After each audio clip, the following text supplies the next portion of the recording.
கர்த்தருடைய பரிசுத்த நாமத்திற்கு மகிமை உண்டாகட்டும். Glory be to God's holy name. நாம் இந்த நாட்களிலே முடிவு வருகிறது என்கிறதான தலைப்பில் பரிசுத்த ஆவியானுடைய உதவியோடு தேவனுடைய வார்த்தைகளை தியானிக்க போகிறோம். From today onwards, these days, we are going to meditate the word of God under the title, The End is Come. எசேக்கியேல் தீர்க்கதரிசன புத்தகம் 7ஆம் அதிகாரம் 6ஆம் வசனத்தை வாசிப்போம். Let's read the prophetical book of Ezekiel, chapter 7, verse 6. முடிவு வருகிறது, முடிவு வருகிறது, அது உன்மேல் நோக்கமாயிருக்கிறது, இதோ வருகிறது. And end is come, the end is come, it watcheth for thee, behold, it is come. 1 பேதுரு 4ஆம் அதிகாரம் 7ஆம் வசனத்தையும் கூட வாசிப்போம். Let's also read 1 Peter chapter 4, verse 7. எல்லாவற்றிற்கும் முடிவு சமீபமாயிற்று, ஆகையால் தெளிந்த புத்தியுள்ளவர்களாயிருந்து ஜெபம் பண்ணுவதற்கு ஜாக்கிரதையுள்ளவர்களாயிருங்கள். But the end of all things is at hand, be ye therefore sober and watch unto prayer. கர்த்தருடைய பரிசுத்த நாமத்திற்கு மகிமை உண்டாகட்டும். Glory be to God's holy name. சர்வ வல்லமையுள்ளதான தேவனாகிய கர்த்தர் யாரை பார்த்து முடிவு வருகிறது என்று அவர் சொல்லுகிறாரோ, அது ஒரு பட்டணமாக இருந்தாலும் தேசமாக இருந்தாலும் ஒரு பெரிய மனிதனுடைய வாழ்க்கையாக இருந்தாலும் ஏன் இந்த உலகமாக இருந்தாலும் அதற்கு நிச்சயமாய் முடிவு வந்திருக்கும். When the Almighty God looks unto, it may be a person or a land or a city or even the whole world, when he says the end is come, surely there will be an end. நான் மறுபடியும் சொல்கிறேன், ஒரு தனிப்பட்ட பிரபலமான ஒரு மனிதனை பார்த்து ஆண்டவர் உனக்கு முடிவு வந்தது என்று சொன்னால் அதற்கு நிச்சயமாய் முடிவு வரும். I once again repeat, if the Lord personally says unto a popular figure there is an end, surely there will be an end for him. ஒரு பெரிய பட்டணத்தை பார்த்து ஆண்டவர் உனக்கு முடிவு வந்தது என்று சொல்வாரானால் அந்த பட்டணத்துக்கு முடிவு வந்திருக்கும். Looking unto a great city, if the Lord had told there is an end for you, then certainly there will be an end for that city. ஒரு சாம்ராஜ்யத்தை பார்த்து ஆண்டவர் உனக்கு முடிவு வரும் என்று சொல்வாரானால் அந்த சாம்ராஜ்யம் முடிவுக்கு வந்திருக்கிறது. And looking unto an empire, when the Lord had said there will be an end for you, there was an end for that empire. நான் வாசம் பண்ணி கொண்டிருக்கிற இந்த பொல்லாத உலகத்தை பார்த்து ஆண்டவர் உனக்கு முடிவு வருகிறது என்று சொல்லும்போது, உனக்கு முடிவு வந்தது என்று சொல்லும்போது இந்த பொல்லாத உலகத்துக்கு முடிவு வந்திருக்கும். And this evil world where we are residing now, when the Lord says there is an end for you, certainly there will be an end for it. Babylon ராஜாவை பார்த்து ஆண்டவர் சொன்னார், நீ தராசிலே நிற்கப்பட்டு குறைய காணப்படுகிறாய், உன் ராஜ்யம் முடிவுக்கு வந்தது. Looking unto the Babylonian emperor, the Lord said, thou art weighed in the balances and are found wanting, there will be an end for you, and there was an end. தானியேலின் புத்தகத்திலே நாம் படிக்கிறோம், உன் ராஜ்யம் முடிவுக்கு வந்தது. And in the book of Daniel we read, there is an end for your kingdom. ஆண்டவர் சொன்னபடியே Babylon ராஜ்யம், இந்த உலகத்திலே பிரபலமாய் காணப்பட்ட பாபிலோன் சாம்ராஜ்யம் முடிவுக்கு வந்தது. And as the Lord told, this Babylonian empire, which was famous during that time, was finished. அந்த சாம்ராஜ்யத்தினுடைய முடிவிலே ஒரு சாம்ராஜ்யத்தினுடைய முடிவையும் பார்க்கிறோம். அந்த சாம்ராஜ்யத்தை ஆளுகை செய்த பிரபலமான ராஜாவினுடைய முடிவும் அடங்கி இருக்கிறது. When we look at the end of that great empire, we can also look into the end of the great emperor and the popular one who was reigning over it. கர்த்தருடைய பரிசுத்த நாமத்திற்கு மகிமை உண்டாகட்டும். Glory be to God's holy name. அதுபோல இந்த உலகத்தில் பிரபலமாய் காணப்பட்ட ஒரு பட்டணத்தை பார்த்து ஆண்டவர் உனக்கு முடிவு வருகிறது என்று சொல்லும்போது அந்த பட்டணத்துக்கு முடிவு வந்திருக்கிறது. Similarly, when the Lord looked unto a very famous city in this world and said, an end is come to you, there was an end for that city. எசேக்கியேல் 27ஆம் அதிகாரத்திலே தீரு என்கிறதான ஒரு பட்டணத்தை குறித்து நாம் பார்க்கிறோம். In Ezekiel chapter 27, we see of a city called Tyrus. பரலோகத்திலே தேவன் வாசம் பண்ணுகிற சீயோனை குறித்து அது பூரண வடிவாய் கட்டப்பட்ட நகரம் என்று தேவன் வர்ணிக்கிறார். The Lord described the heavenly Zion as a city which was perfect in beauty. அதுபோல பூமியிலே பூரண வடிவாய் கட்டப்பட்ட ஒரு நகரம் என்று தேவனிடத்திலே சாட்சி பெற்ற நகரம்தான் தீரு. Similarly, Tyrus was a city which received a testimony of the Lord that it is being built perfect in beauty in this world. எசேக்கியேல் 27ஆம் அதிகாரம் 4ஆம் வசனம் என்று நினைக்கிறேன் நாங்கள் வாசிக்கிறோம். உன்னை கட்டினவர்கள் பூரண வடிவாய் கட்டினார்கள் என்று தீர்வை குறித்து சொல்லப்பட்டிருக்கிறது. In Ezekiel chapter 27 verse 4, it is written about the city of Tyrus that thy builders have perfected thy beauty. கடல்களின் நடுமையத்திலே உன் தாவரம் இருக்கிறது, உன்னை கட்டினவர்கள் உன்னை பூரண வடிவாய் கட்டினார்கள். Thy borders are in the midst of the seas, thy builders have perfected thy beauty. அப்படிப்பட்டதான பூரண வடிவாய் இந்த பூமியிலே கட்டப்பட்ட நகரமாய் இந்த தீரு காணப்பட்டது. In this way, this city of Tyrus was a city which was perfected in beauty in this world. மாத்திரமல்ல, இன்றைக்கு முழு உலகத்திலும் பிரபலமாய் காணப்படக்கூடிய நம்முடைய நாட்களில் பிரபலமாய் காணப்படக்கூடிய வல்லரசு நாடுகள் எல்லாம் தங்கள் பொருள்களை விற்கும்படியாக இந்த தீர்வுக்கு வந்ததாக எசேக்கியேல் தீர்க்கதரிசன புத்தகத்திலே நாம் வாசிக்கிறோம். Not only that, in the prophetical book of Ezekiel, we also read that all the superpowers in this world were coming to merchandise in the city of Tyrus.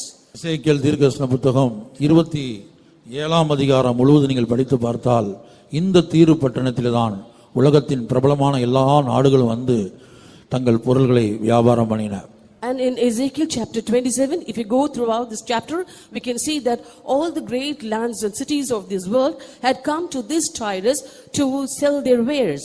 அப்படிப்பட்டதான தீரு பட்டணத்தை பார்த்து ஆண்டவர் தீர்க்கதரிசனம் உரைத்தார், உனக்கு முடிவு வந்து விட்டது, அதாவது உன்னை வெறும் பாறையாக்கி போடுவேன். And looking unto such a Tyrus, the Lord had prophesied saying, I will bring you to ruins, that is, I will make you bald. எசேக்கியேல் 26ஆம் அதிகாரம் 4ஆம் வசனமும் 5ஆம் வசனத்தின் துவக்கம் மாத்திரம். In Ezekiel chapter 26 verse 4 and the first part of verse 5. அவர்கள் தீருவின் மதில்களை அழித்து அதன் கொத்தளங்களை இடித்து போடுவார்கள், நான் அதன் மண்ணும் அதில் இராதபடிக்கு விலக்கி போட்டு அதை வெறும் பாறையாக்கி விடுவேன், அது வழிகளை விரிக்கிற இடமாக சமுத்திரத்தின் நடுவிலே இருக்கும். And they shall destroy the walls of Tyrus and break down her towers. I will also scrap her dust from her and make her like the top of a rock, and it shall be a place for the spreading nets in the midst of the sea.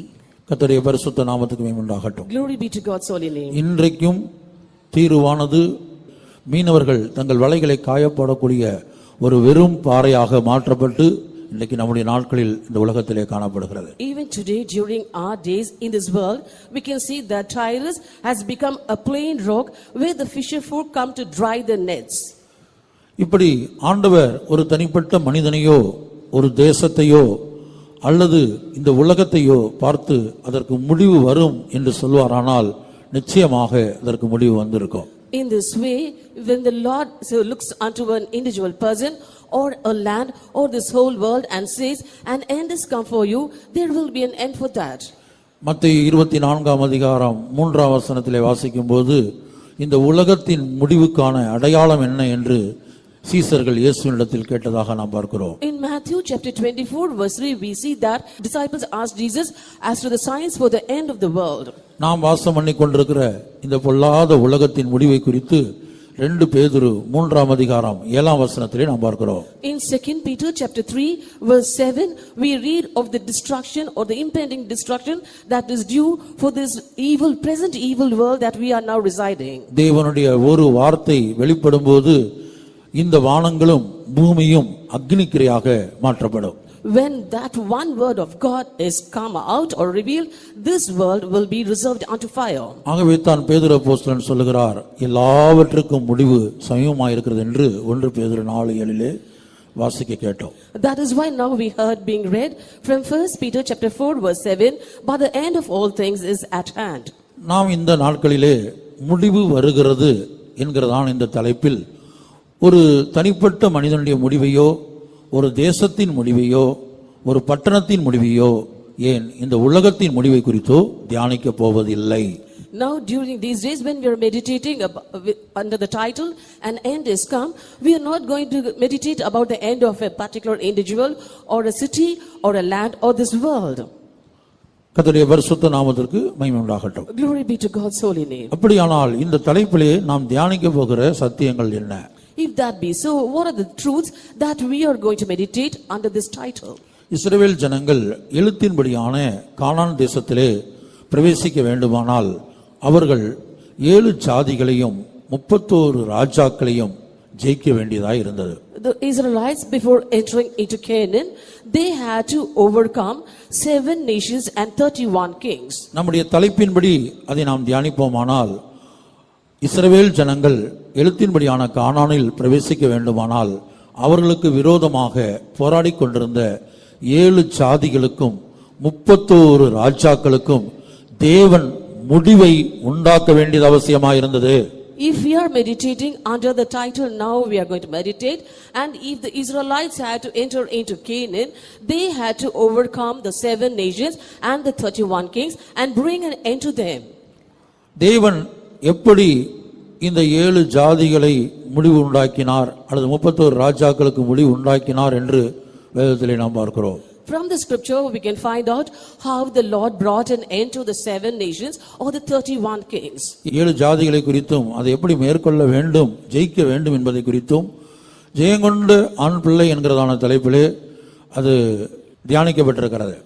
In the study under the title The Victorious Man-Child, the matter about overcoming the 7 nations was taught. ஆகவே இந்த கூட்டங்களின் வாயிலாக 31 ராஜாக்களை நம்முடைய ஆவிக்குரிய ஜீவியத்தில் நாம் அந்த பரம கானானாகிய புதிய எருசலேம் சீயோனாய் மாறுவதற்கு தடையாக நம்முடைய வாழ்க்கையில் போராடி கொண்டிருக்கிற இந்த 31 ராஜாக்கள் யார் என்பதை நாம் தியானிக்க போகிறோம். Therefore in this study we are going to meditate the 31 kings and who they are and how they are hindering us from entering into Canaan, that is on Zion and New Jerusalem.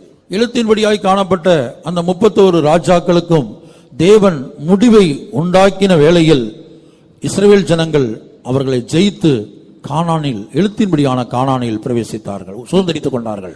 When literally those 31 kings were being overcome by the Israelites, they overcame them and they were able to enter into that literal Canaan. பரம கானானாகிய சீயோனாக எருசலேமாக நாம் மாற வேண்டுமானால் அல்லது நாம் அதை சுதந்தரித்துக் கொள்ள வேண்டுமானால் நம்மோடு போராடி கொண்டிருக்கிற இந்த 31 ராஜாக்களுக்கும் தேவன் முடிவை உண்டாக்கினால் மாத்திரமே நாம் அந்த பரம கானானாகிய சீயோனாய் எருசலேமாய் மாற முடியும். If we want to enter into the eternal Canaan, that is Zion and New Jerusalem, or if we want to become Zion and New Jerusalem, we have to overcome and bring an end to the 31 kings. முதலாவது அந்த 31 ராஜாக்கள் யார், அவர்கள் நம்முடைய ஆவிக்குரிய வாழ்க்கையில் எதை வெளிப்படுத்துகிறார்கள் என்பதை நாம் தியானிக்க போகிறோம். First of all, we are going to meditate who those 31 kings are and what they showed in our spiritual life. யோசுவாவின் புத்தகம் 12ஆம் அதிகாரம் 8ஆம் வசனம் முதல் வாசிப்போம். Let's read the book of Joshua, chapter 12, verse 8 onwards.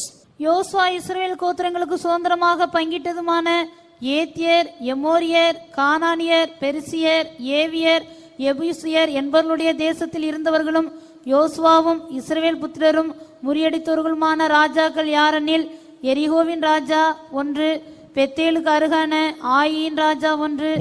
In the mountains and in the valleys and in the plains and in the springs, in the wilderness and in the south country, the Hittites and Amorites and the Canaanites and the Perizzites and the Hivites and the Jebusites, the king of Jericho, 1, the king of Ai, which is beside Bethel, 1. கர்த்தருடைய பரிசுத்த நாமத்துக்கு மகிமை உண்டாகட்டும். Glory be to God's holy name. அப்ப யோசுவாவும் இஸ்ரவேல் புத்திரரும் முறியடித்தவர்களாகிய 31 ராஜாக்கள். The 31 kings which were being destroyed by Joshua and the Israelites. நீங்கள் இந்த பகுதியை ஆராய்ந்து பார்த்தால், இவர்கள் நடத்தின யுத்தத்தை நீங்கள் தியானித்து பார்த்தால், யோசுவாவும் இஸ்ரவேல் ஜனங்களும் தங்கள் சுய பலத்தினால் இந்த 31 ராஜாக்களை ஜெயிக்கவில்லை. When you go through this passage and when you meditate upon it, we can find that Joshua and the Israelites did not overcome these nations by their own strength. ஏதோ எழுத்தின்படியாக யுத்த களத்தில் நின்று இவர்கள் போராடினது போல காணப்பட்டாலும் பின்பாக இருந்து இவர்களுக்கு ஜெயத்தை கொடுத்தவர், இன்னொரு விதத்தில் சொல்ல போனால் இந்த 31 ராஜாக்களுக்கும் அந்த 7 ஜாதிகளுக்கும் முடிவை உண்டாக்கினவர் தேவனாகிய கர்த்தராயிருக்கிறார். Though literally it might seem that Joshua and the Israelites were waging the battle in the battlefield, but we can say that behind the screen it was the Lord God who had given them the victory. எழுத்தின்படியான இஸ்ரவேல் ஜனங்கள் அந்த எழுத்தின்படியான கானானை சுதந்தரிக்க வேண்டுமானால் இந்த 31 ராஜாக்களுக்கு தேவன் முடிவை உண்டாக்க வேண்டும். if the literal Israelites had to inherit that literal Canaan, there must be an end for the 31 kings. கர்த்தருடைய பரிசுத்த நாமத்திற்கு மகிமை உண்டாகட்டும். Glory be to God's holy name. அதுபோல பரமக்காரனாகிய சீயோனை எருசலேமை நாம் சுதந்தரித்துக் கொள்ள வேண்டுமானால் நம்மோடு போராடி கொண்டிருக்கிறதான இந்த 31 ராஜாக்களுக்கு தேவன் முடிவை உண்டாக்க வேண்டும். Similarly, if we in our spiritual life have to inherit the eternal Canaan, then God must bring an end to those 31 kings in our life. இந்த ஒவ்வொரு ராஜாக்களும் ஆவிக்குரிய பிரகாரமாக ஒவ்வொரு குணாசிலங்களை அல்லது ஒவ்வொரு சுபாவத்தை நமக்குள்ளே போராடி கொண்டிருக்கிற ஒவ்வொரு சுபாவத்தை அது காட்டுகிறது. Every king shows an nature that is striving against us in our spiritual life. 9ஆம் வசனத்திலே 2 ராஜாக்களை குறித்து நாம் பார்க்கிறோம். முதல் 2 ராஜாக்கள். In verse 9 we see of the first 2 kings. ஒரு வசனத்தை மட்டும் வாசிப்போம். Let's read that verse alone. எரிகோவின் ராஜா ஒன்று, பெத்தேலுக்கு அருகான ஆயியின் ராஜா ஒன்று. The king of Jericho one, the king of Ai, which is beside Bethel one.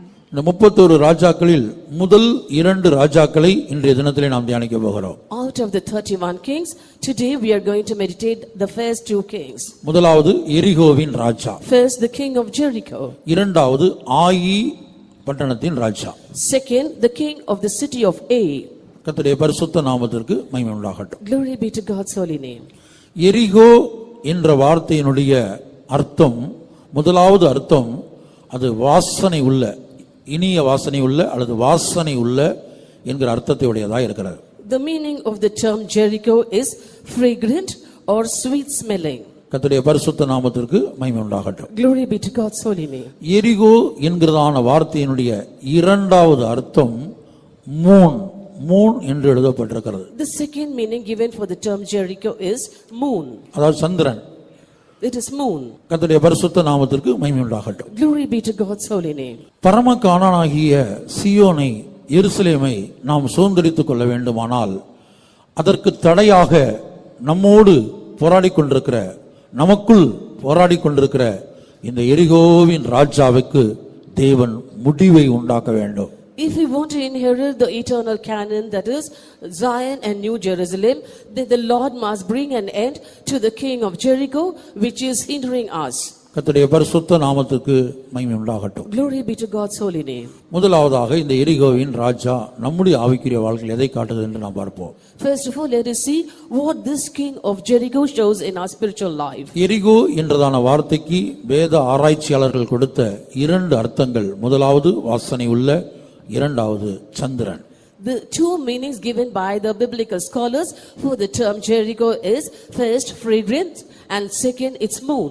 வாசனை உள்ள, Fragrant. ஒவ்வொரு மனிதனுக்குள்ளும் ஒரு வாசனை காணப்படுகிறது. Within every man there is a fragrance. வாசனை என்று சொல்லும்போது அதை 2 விதங்களிலே நாம் பார்க்கலாம். When we say of fragrance, we can see it in 2 ways. ஒன்று, ஒரு மனிதன் எழுத்தின்படியான வாசனை பொருள்களை தன்னுடைய சரீரத்தில், தான் வாசம் பண்ணுகிற வீட்டில், தன்னுடைய வாசம் பண்ணுகிற அறைகளில் தெளிக்கிறதான ஒரு அனுபவம். One is the fragrance or sweet odors that a man uses on himself and also to make his room smell sweet. அப்படிப்பட்ட அனுபவத்தை குறித்து நீதிமொழிகள் 7ஆம் அதிகாரம் 17ஆம் வசனத்திலே எழுதப்பட்டிருக்கிறது. It is written about such an experience in the book of Proverbs chapter 7 verse 17. என் படுக்கையை வெள்ளை போலத்தாலும் சந்தனத்தாலும் லவங்கப்பட்டையாலும் வாசனை கட்டினேன். I have perfumed my bed with myrrh, aloes and cinnamon.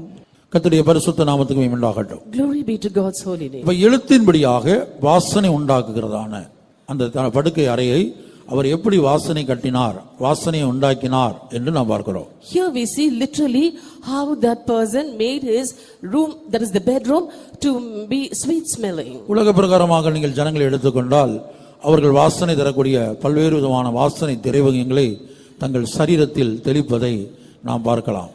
Generally in this world also we can see that many people are using perfumes over the body to make them smell sweet. பல்வேறு விதமான சென்ட்டை ஜனங்கள் பயன்படுத்துகிறார்கள். People are using different kinds of smells of scent. அப்ப முதலாவது வாசனை என்று சொல்லும்போது இந்த வாசனையை நாம் ஜெயிக்க வேண்டும். First of all, when we say of fragrance, we have to overcome this fragrance. அதாவது தேவ ஜனங்கள் ஒருபோதும் இப்படிப்பட்ட வாசனை பொருள்களை தங்களுடைய ஜீவியத்தில் பயன்படுத்தக்கூடாது. That is, the people of God should never use such perfumes in their life. இந்த வாசனை பொருள்களின் மேல் ஒரு ஜெயம் தேவனுடைய ஜனங்களுக்கு தேவையாயிருக்கிறது. The people of God needs overcoming life or a victory over these perfumes. நான் இரண்டாவது வாசனையை குறித்து சொல்ல விரும்புகிறேன். I want to tell you about the second fragrance. இந்த இரண்டாவது வாசனை என்று சொல்வது ஒவ்வொரு மனிதனுக்குள்ளும் காணப்படுகிற ஒரு வாசனை. This second fragrance is the fragrance found in every man. இது அவனுடைய ஜீவியத்தையும் சுபாவத்தையும் பற்றியதா இருக்கிறது. This is about his life and his nature. கர்த்தருடைய பரிசுத்த நாமத்துக்கு மகிமை உண்டாகட்டும். Glory be to God's holy name. உதாரணமாக ஒவ்வொரு மனிதனுக்கும் ஒரு நேம் இருக்கும், ஒரு பெயர் இருக்கும் உலகத்துல, சமுதாயத்துல.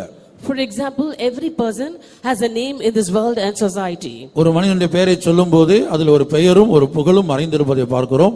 அதைத்தான் வேதம் வாசனை என்று அழைக்கிறது. When we call or say of a name of a person, there is a name and a fame within that is being called as the fragrance by the scripture.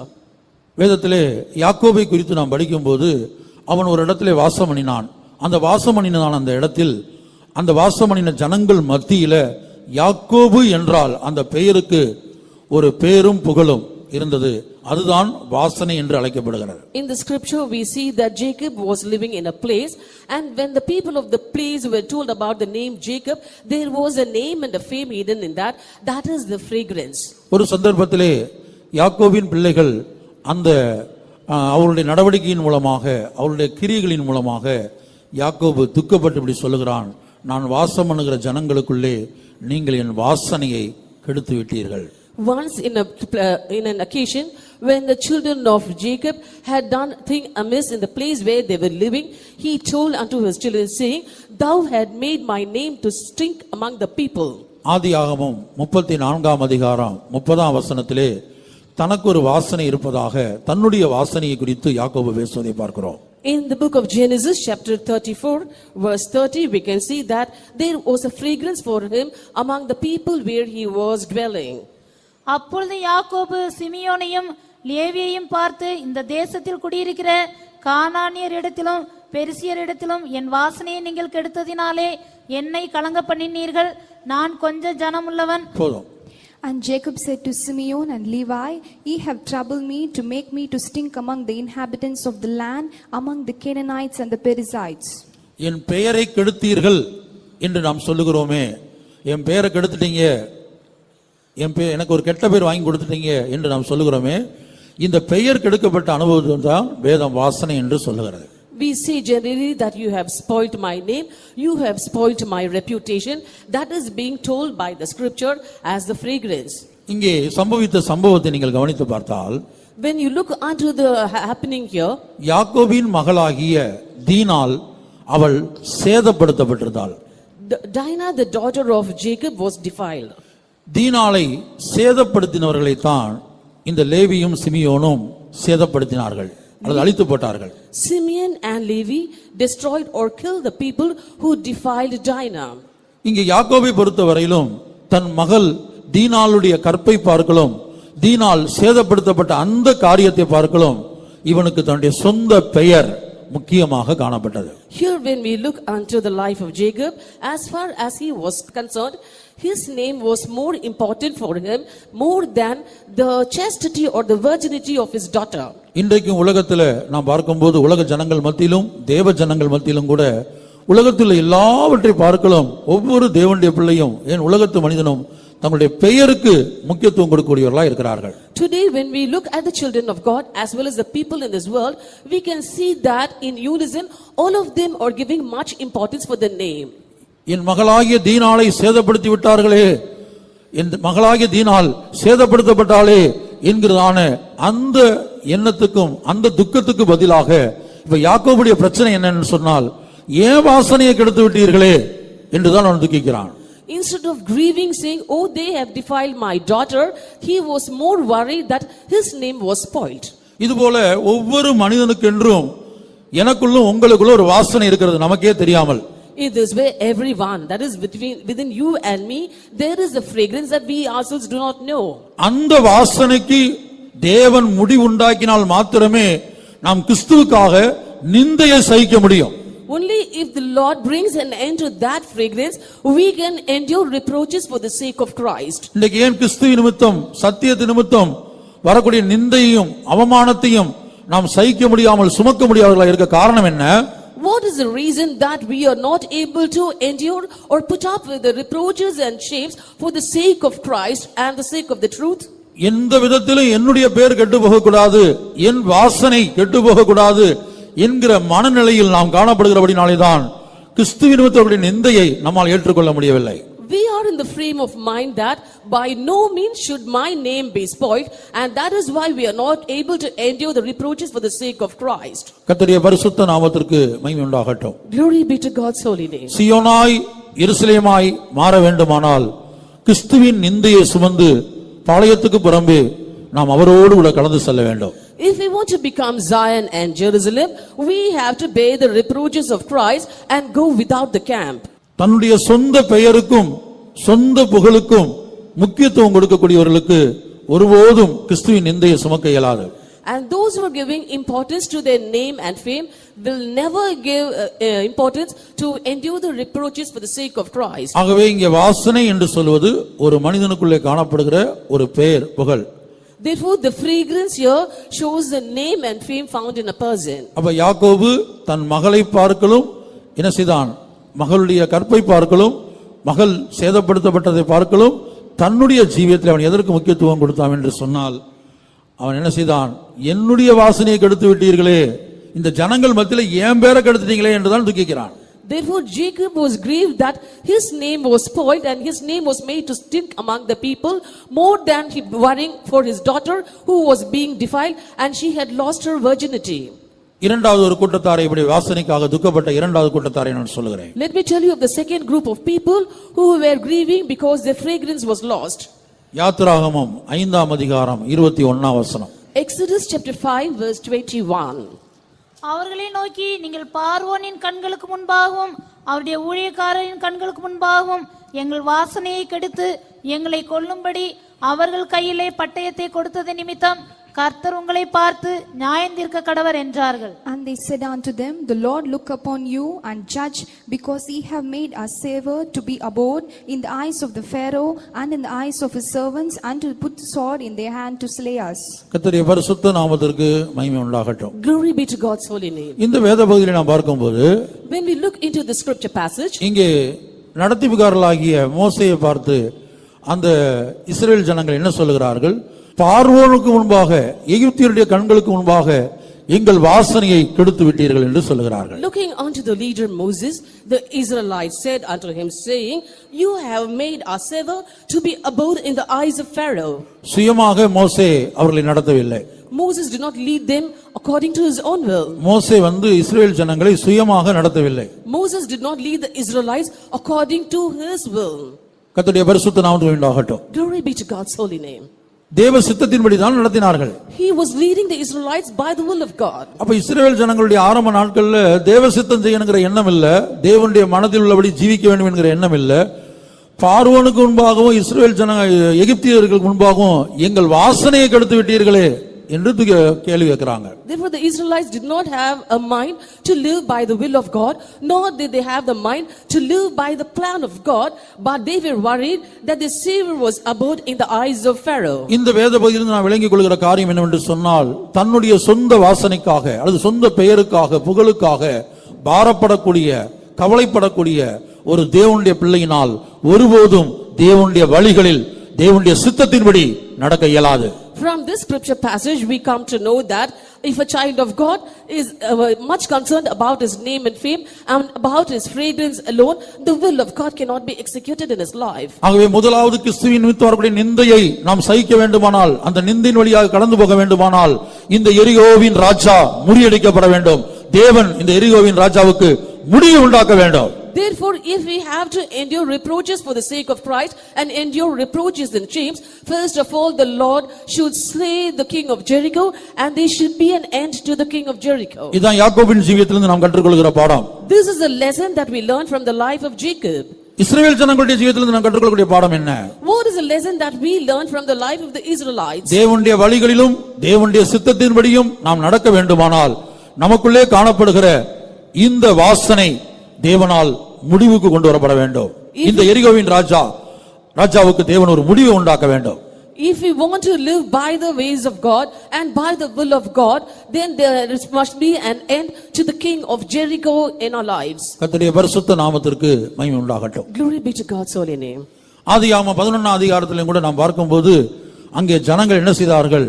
பேர் உண்டாகுவதற்காக ஒரு கோபுரத்தை கட்டினார்கள் என்று, வானளாவ கூடிய ஒரு கோபுரத்தை கட்டினார்கள் என்று நாம் பார்க்கிறோம். In Genesis chapter 11 also we see that the people were building a tower to bring them a name. கர்த்தருடைய பரிசுத்த நாமத்துக்கு பேர் உண்டாகும்படி, To make a name for them. கர்த்தர் திரித்துவ தேவன் இறங்கி வந்து அங்கே ஒரு நியாய தீர்ப்பை உண்டாக்கினதாக நாம் பார்க்கிறோம். We see there that the triune God came down there and there was a judgment upon the people there. ஆதியாகமம் 11ஆம் அதிகாரம் 4. Genesis chapter 11 verse 4. பின்னும் அவர்கள் நாம் பூமியின் மீதெங்கும் சிதறி போகாதபடிக்கு நமக்கு ஒரு நகரத்தையும் வானத்தை அளவும் சிகரமுள்ள ஒரு கோபுரத்தையும் கட்டி நமக்கு பேர் உண்டாக பண்ணுவோம் வாருங்கள் என்று சொல்லிக் கொண்டார்கள். மனுபுத்திரர் கட்டுகிற நகரத்தையும் கோபுரத்தையும் பார்க்கிறதுக்கு கர்த்தர் இறங்கினார். பேர் உண்டாகும்படியாக, To make a name. And they said, Go to, let us build us a city and a tower, whose top may reach unto heaven, and let us make us a name, lest we be scattered abroad upon the face of the whole earth. கர்த்தருடைய பரிசுத்த நாமத்திற்கு மகிமை உண்டாகட்டும். Glory be to God's holy name.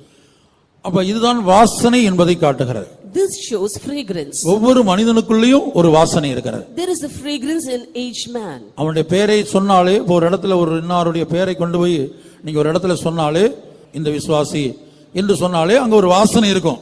When we say the name of a person, for example, when we say the name of a believer, there is a fragrance for his name in that area. அப்ப அந்த பேர் கெட்டு போகாத வண்ணம் ஜீவிப்பது, தேவ சித்தம் செய்ய வேண்டும். எது தேவ சித்தம்? கிறிஸ்துவினுடைய நிந்தையை சகிக்க வேண்டும். இப்ப இந்த எண்ணமெல்லாம் போய் பேரை காப்பாற்ற வேண்டும். வாசனை கெடுக்கப்படக்கூடாது. அந்த எண்ணத்தோடு ஜீவித்துக் கொண்டிருக்கிறவர்கள். We are always minded that our name shouldn't be spoiled.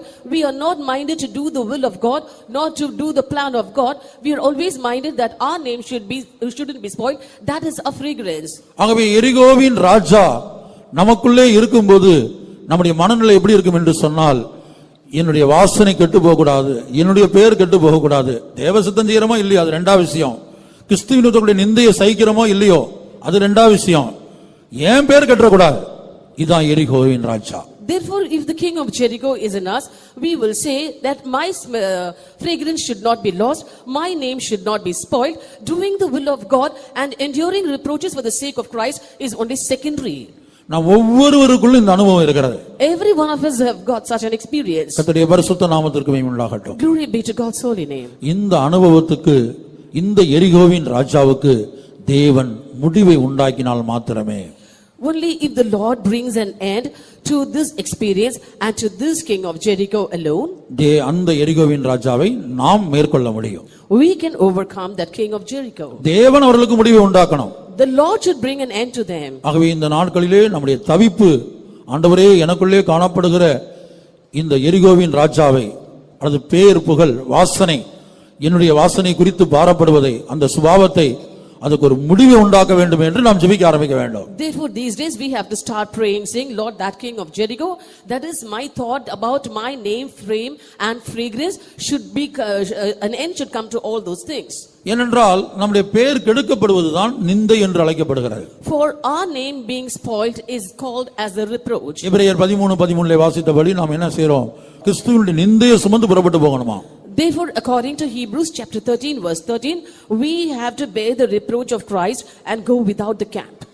ஆகையால் நாம் அவருடைய நிந்தையை சுமந்து பாளையத்துக்கு புறம்பே அவரிடத்திற்கு புறப்பட்டு போக கடவோம். Let us go forth therefore unto him without the camp, bearing his reproach. இயேசு தன்னுடைய பெயருக்காக, தன்னுடைய புகழுக்காக, ஏன் தன்னுடைய வாசனைக்காக இந்த உலகத்தில் வாழவில்லை. Jesus did not live in this world for the sake of his name or fame and also for his fragrance. அவர் எப்படி இந்த உலகத்தில் வாழ்ந்தார்? How did he live in this world? ரோமர் 15ஆம் அதிகாரம் 3ஆம் வசனம். Romans chapter 15 verse 3. கிறிஸ்துவும் தமக்கு பிரியமாய் நடவாமல் உம்மை நிந்திக்கிறவருடைய நிந்தைகள் என்மேல் விழுந்தது என்று எழுதியிருக்கிறபடியே நடந்தார். Verse 3. For even Christ pleased not himself, but as it is written, the reproaches of them that reproach thee fell on I. கிறிஸ்துவும் தமக்கே பிரியமாய் நடவாமல் Even Christ pleased not himself, உம்மை நிந்திக்கிறவருடைய நிந்தைகள் என்மேல் விழுந்தது என்று எழுதியிருக்கிறபடியே நடந்தாராம். but as it is written, the reproaches of them that reproached thee fell on me. தமக்கே பிரியமாய் நடவாமல் He did not please himself. அவர் தன்னுடைய பெயருக்கு முக்கியத்துவம் கொடுக்கவில்லை, He did not give importance to his name, தன்னுடைய புகழுக்கு முக்கியத்துவம் கொடுக்கவில்லை. did not give importance for his fame. அதான் மனுஷரால் வரக்கூடிய மகிமையை அவர் ஏற்றுக்கொள்ளவில்லை. That is why he did not take the glory of man. உம்மை நிந்திக்கிறவருடைய நிந்தைகள் என்மேல் விழுந்தது என்று அந்த நிந்தையின் எழுதியிருக்கிறபடியே நடந்தாராம். He walked as it was written of him, the reproaches of them that reproached thee fell on me. இதை குறித்து ஏசாயா 53 அதிகாரத்திலே நாம் பார்க்கும்போது When we look in Isaiah chapter 53 about this, அங்கே அவர் அக்கிரமக்காரரில் ஒருவராக எண்ணப்பட்டார். there it is written, he was counted as one among the transgressors. நம்முடைய இயேசு அக்கிரமக்காரரில் ஒருவராக எண்ணப்பட்டாராம் ஜனங்களால். Our Jesus was counted one among the transgressors by men. 53:12. Isaiah chapter 53 verse 12. அவர் தம்முடைய ஆத்துமாவை மரணத்தில் ஊற்றி அக்கிரமக்காரரில் ஒருவராக எண்ணப்பட்டு போதும். Therefore I will divide the portion of the great, and he shall divide the spoil of the strong, and he bare the sin of many and made intercession for the transgressors. அக்கிரமக்காரரில் ஒருவராக எண்ணப்பட்டார். He was numbered among the transgressors. கர்த்தருடைய பரிசுத்த நாமத்துக்கு மகிமை உண்டாகட்டும். Glory be to God's holy name. இப்ப நம்முடைய இயேசு தன்னுடைய வாசனைக்கு அவர் முக்கியத்துவம் கொடுக்கவில்லை. Therefore Jesus did not give importance for his fragrance. தன்னுடைய வாசனையை குறித்து அவர் கவலைப்படவில்லை. He was not worried about his fragrance. அப்படி கவலைப்பட்டிருந்தால் அவருக்கு தேவசித்தம் செய்திருக்க முடியாது, எழுதியிருக்கிறபடி நடந்திருக்க முடியாது. If he had taken worry about all those things, he couldn't have done the will of God, and it wouldn't have happened as it was written of him. அப்படி தன்னுடைய வாசனையை குறித்து அவர் கவலைப்பட்டு தன்னுடைய பேருக்கு அவர் முக்கியத்துவம் கொடுத்திருந்தால் நிந்தையை அவர் ஏற்றுக்கொண்டிருக்க முடியாது. And if he was worried about his fragrance and had given importance to his name, he wouldn't have borne the reproaches. ஆகவே எரிகோவின் ராஜா யாருக்குள்ளே காணப்படுகிறானோ, எரிகோவின் ராஜாவுடைய வேலை என்னவென்று சொன்னால், ஒவ்வொரு தேவனுடைய பிள்ளையும் தன்னுடைய பேருக்காக, தன்னுடைய புகழுக்காக அல்லது தன்னுடைய வாசனைக்காக அவன் கிரியை செய்ய வைப்பான்.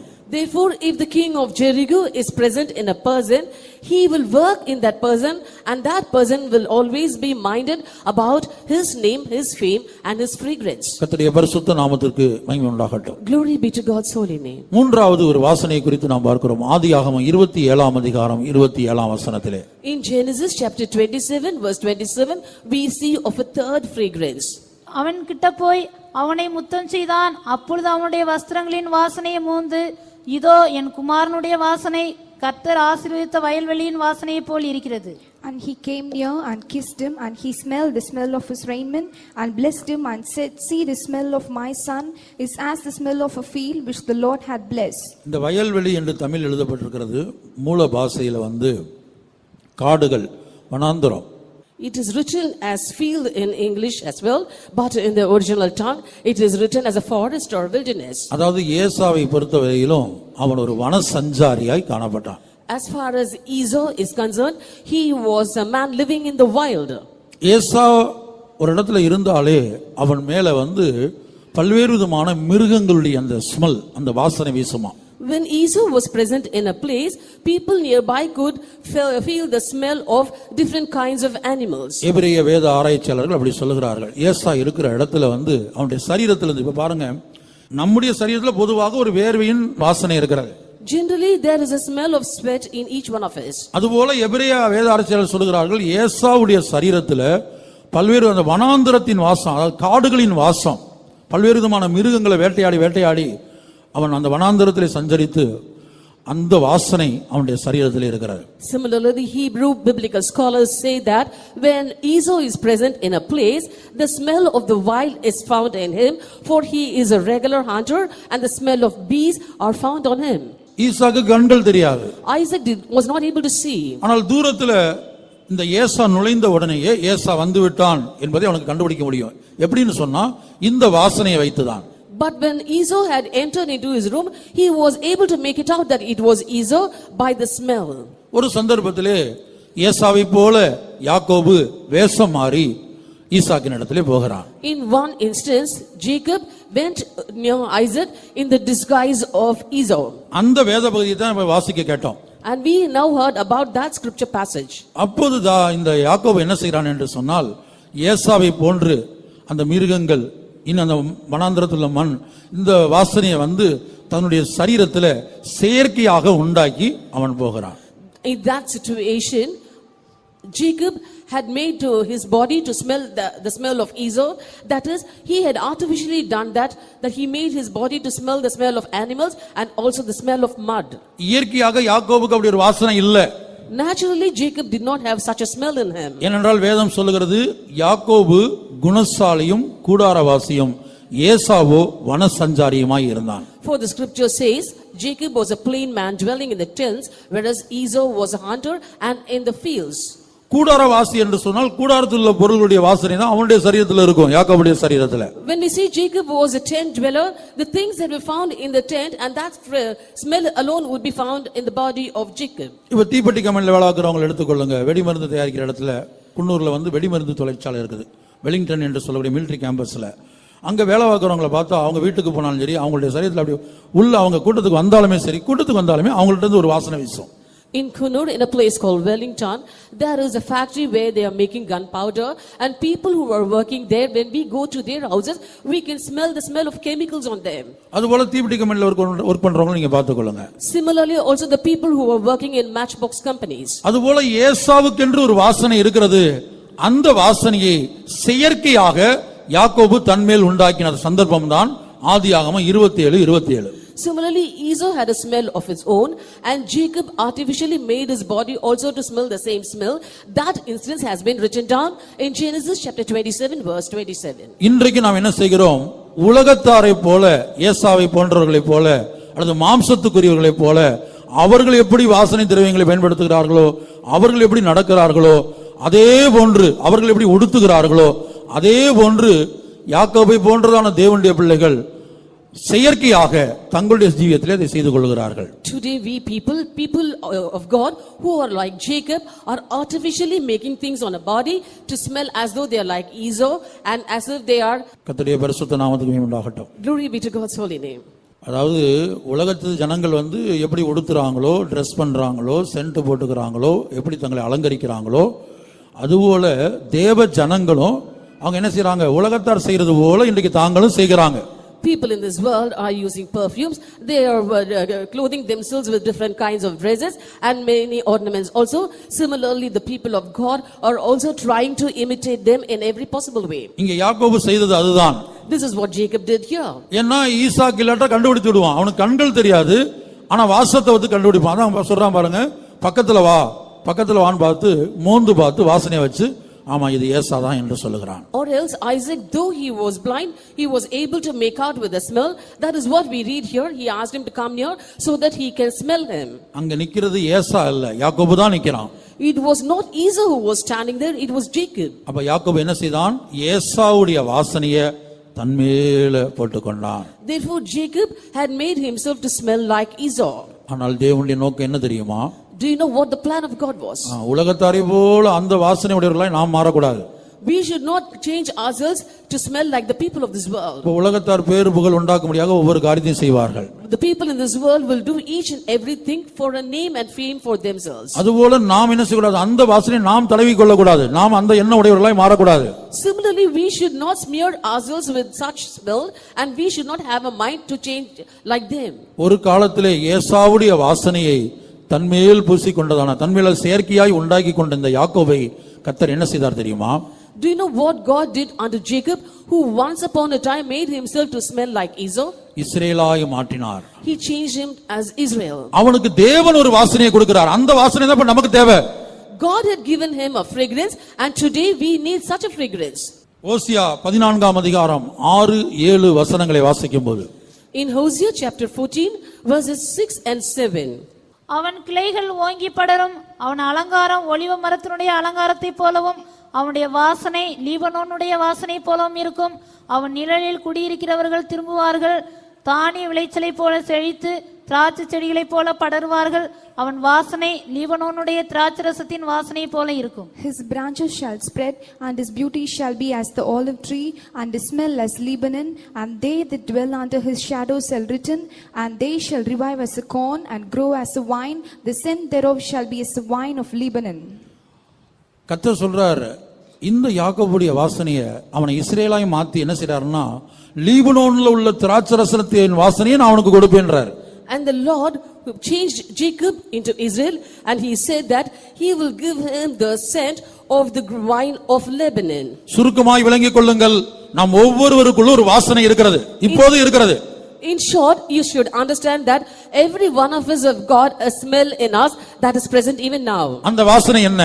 What is that fragrance? நம்ம ஒவ்வொருடைய பேர் புகழ், The name and fame of every one of us. பெயருக்காக புகழுக்காக அதை காப்பாற்றிக் கொள்வது, அதற்காக பிரயாசப்படுவது. For the name and for the fame, and we are laboring and toiling to preserve that name and fame. இதுதான் எரிகோவின் ராஜா. This is the king of Jericho. இந்த எரிகோவின் ராஜாவுக்கு தேவன் முடிவு உண்டாக்குகிறார். The Lord is bringing an end to this king of Jericho. இந்த எரிகோவின் ராஜாவுக்கு முடிவு உண்டான பிற்பாடு ஆண்டவர் பதிலுக்கு நமக்குள்ளே ஒரு வாசனையை உருவாக்குகிறார். After bringing an end to this king of Jericho, the Lord is giving another fragrance for us instead of that. தேவன் நமக்குள்ளே உருவாக்குகிற 3 வாசனைகளை குறித்து நான் சொல்லுகிறேன். I will be telling you of the 3 kinds of fragrance that the Lord is forming within us. முதலாவது ஓசியாவிலே நான் வாசித்தபடி லீபனோனின் வாசனை அல்லது லீபனோனில் திராட்சரசத்தின் வாசனை. First, as we read in Hosea, the smell of Lebanon or the scent of the vine of Lebanon. இரண்டாவது ஒரு வாசனையை உருவாக்குகிறார். He also forms a second fragrance. ஏசாயா 11ஆம் அதிகாரம் 3ஆம் வசனம். Isaiah chapter 11 verse 3. கர்த்தருக்கு பயப்படுதல் அவருக்கு உகந்த வாசனையாயிருக்கும். போதும். And the Lord shall make him the understanding in the fear of the Lord, and he shall judge his sight, and reprove after the hearings of his ears. கர்த்தருக்கு பயப்படுதல் அவருக்கு உகந்த வாசனையா இருக்கும். The fear of the Lord will be a fragrance to him. அப்ப தேவனுக்கு பயப்படுகிற பயம்தான் ஒரு வாசனை. The fear of the Lord is a fragrance. இந்த எரிகோவின் ராஜா யாருக்குள்ள இருக்கிறானோ அவன் என்ன செய்வான்னா, கர்த்தருக்கு பயப்படுகிற பயம் அவங்க வாழ்க்கையில இருக்காது. When a king of Jericho is within a person, he will remove the fear of God from the life of the person. அதான் எரிகோவின் வாசனை. That is the fragrance of Jericho. அவங்களுக்குள்ள கர்த்தருக்கு பயப்படக்கூடிய பயம் இருக்காது. They will not have the fear of the Lord in them. அப்ப எரிகோவின் ராஜாவுக்கு தேவன் முடிவு உண்டாக்கும் போதுதான் கர்த்தருக்கு பயப்படுகிற பயம் நமக்குள்ளே உண்டாகிறது. அதுதான் தேவனுக்கு உகந்த வாசனையா இருக்கிறது. Therefore, when there is an end for the king of Jericho alone, the fear of the Lord is formed in us, and that is a fragrance that is favorable unto the Lord. சில தேவனுடைய பிள்ளைகளை குறித்து மற்றவர்கள் சாட்சி கொடுப்பார்கள், அவர்கள் கர்த்தருக்கு பயந்தவர்கள். About some children of God, the others will be giving a testimony saying that they fear the Lord. எலியா தீர்க்கதரிசிட்ட ஒபதியா என்று சொல்லக்கூடிய ஒபதியா தான் நினைக்கிறேன், ஒரு மனிதன் சொல்றான், நான் எப்படி கர்த்தருக்கு பயந்து நடந்தேன், தான் எப்படி கர்த்தருக்கு பயந்து நடந்தான் என்பதை அவனுக்கு சாட்சி கொடுக்கிறான். The man Obadiah was telling unto prophet Elijah about himself, saying that he was a man who feared God from his youth. பாகாலின் தீர்க்கதரிசி, அதாவது என்ன செஞ்சேன், ஆகாபுக்கு பயந்து என்ன செய்தேன், நான் கர்த்தருடைய தீர்க்கதரிசிகளை ஒளித்து வைத்தேன். அந்த வசனத்தை அந்த பகுதியில் எழுதப்பட்டிருக்கு, நான் கர்த்தருக்கு பயந்து நடந்தேன். In that passage it is written that he had feared God from his youth, and he said, fearing King Ahab, he had hidden the prophets of God. 1 ராஜாக்களா 19ஆம் அதிகாரம் 1 Kings chapter 19. 1 ராஜாக்கள் 18-19. கர்த்தருடைய பரிசுத்த நாமத்துக்கு உண்டாகட்டும். Glory be to God's holy அப்ப name. கர்த்தருக்கு பயந்து நடக்கக்கூடியவனா இவன் இருந்தான். He was a man who feared the Lord. இதுதான் ஒரு வாசனை. This is a fragrance. இன்றைக்கு अनेक தேவனுடைய பிள்ளைகளிடத்துல இந்த வாசனை கிடையாது. Today many people of God do not have such a fragrance. இவங்க அடங்க மாட்டாங்க, They are uncontrollable. இவங்க பயப்பட மாட்டாங்க, They won't fear. இவங்க யாருக்கும் பயப்பட மாட்டாங்க, They won't fear anyone. யாரும் இவங்களை அடக்க முடியாது. No one can control them. இதுதான் எரிகோ. This is Jericho. இந்த ராஜாவுக்கு தேவன் ஒரு முடிவு உண்டாக்க வேண்டும். And God should bring an end to this king. அப்ப கர்த்தருக்கு பயப்படுகிற பயம் நமக்குள்ள உண்டாகும் போது அதுதான் தேவன் நமக்குள்ள உண்டாக்குற ஒரு வாசனை. Therefore, when the fear of Lord is formed in us, that is the fragrance that the Lord brings in our life. அடுத்து நமக்குள்ள உண்டாக வேண்டிய ஒரு வாசனை குறித்து 2 கொரிந்தியர் 2ஆம் அதிகாரம் 14ஆம் வசனத்திலே படிக்கிறோம். In 2 Corinthians chapter 2 verse 14, we see of another savor that should be formed in our lives. 2 கொரிந்தியர் 2ஆம் அதிகாரம் 14ஆம் வசனம். 2 Corinthians chapter 2 verse 14. கிறிஸ்துவுக்குள் எப்பொழுதும் எங்களை வெற்றி சிறக்க பண்ணி எல்லா இடங்களிலேயும் எங்களை கொண்டு அவரை அறிகிற அறிவின் வாசனையை வெளிப்படுத்துகிற தேவனுக்கு ஸ்தோத்திரம். 15 in English.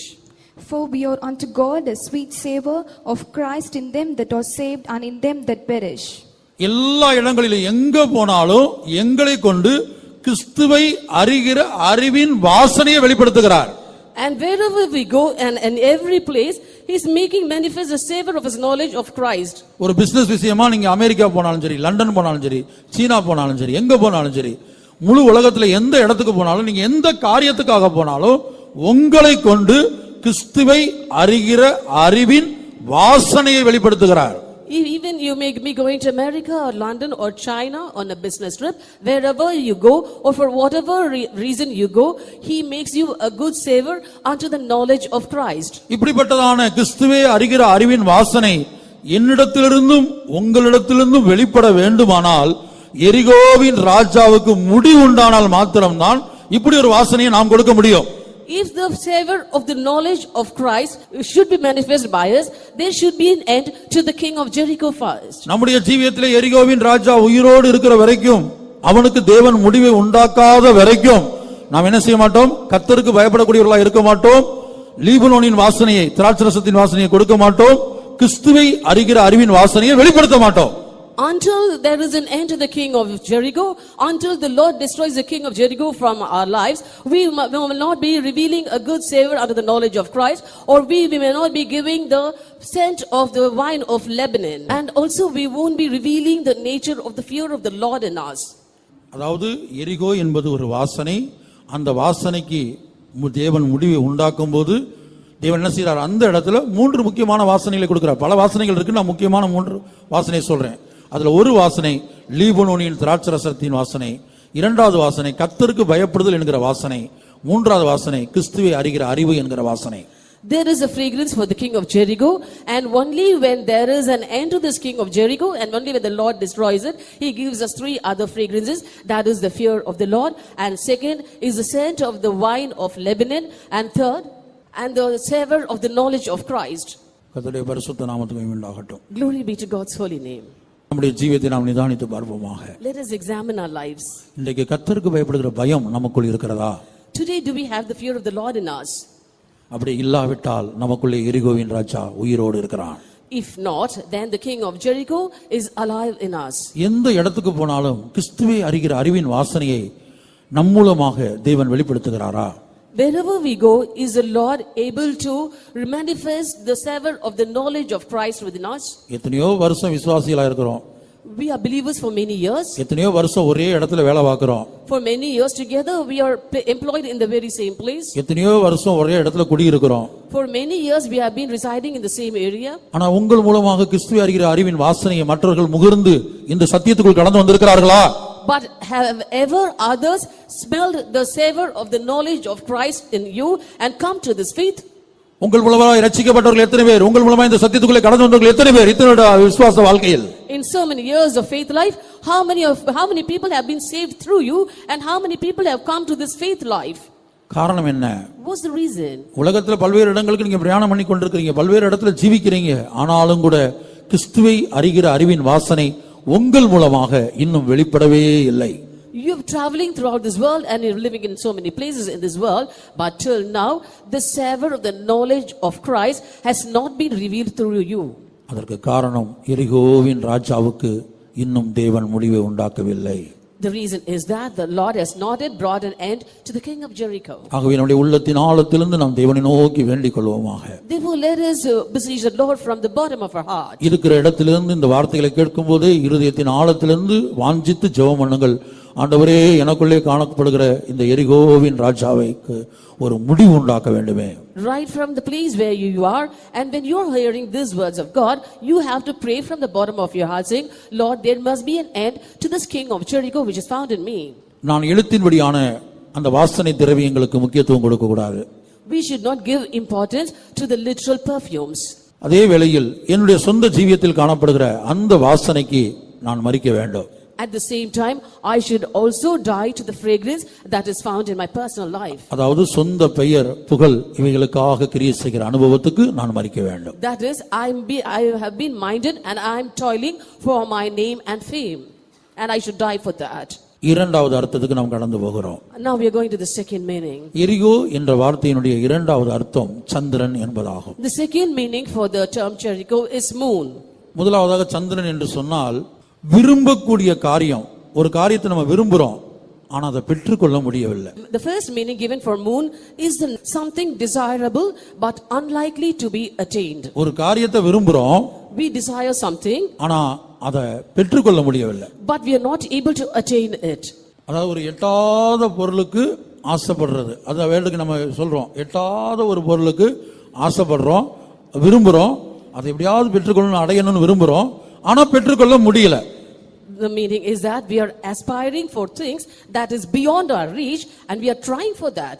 கர்த்தருடைய பரிசுத்த நாமத்துக்கு மகிமை உண்டாகட்டும். Glory be to God's holy name. தான் இந்த எரியோவின் ராஜா சாக வேண்டும்.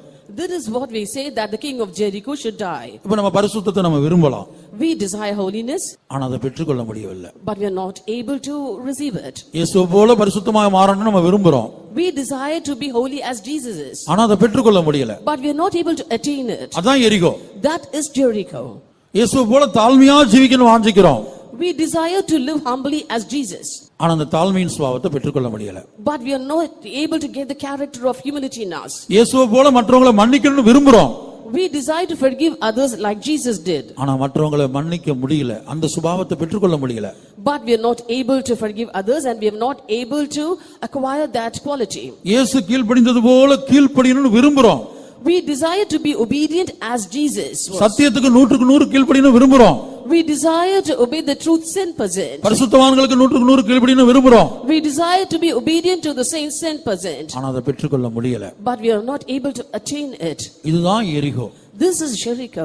இந்த எரிகோவுக்கு தேவன் முடிவு உண்டாக்க வேண்டும். And God should bring an end to this Jericho. அப்படி தேவன் முடிவு உண்டாக்கினால் மாத்திரம்தான் நமக்கு எட்டாத உயரத்துல காணப்படக்கூடிய இயேசுவின் பரிசுத்தத்தை நாம் பெற்றுக்கொள்ள முடியும். And only if there is an end to this king of Jericho alone, we can receive that holiness of Jesus now which is beyond our reach.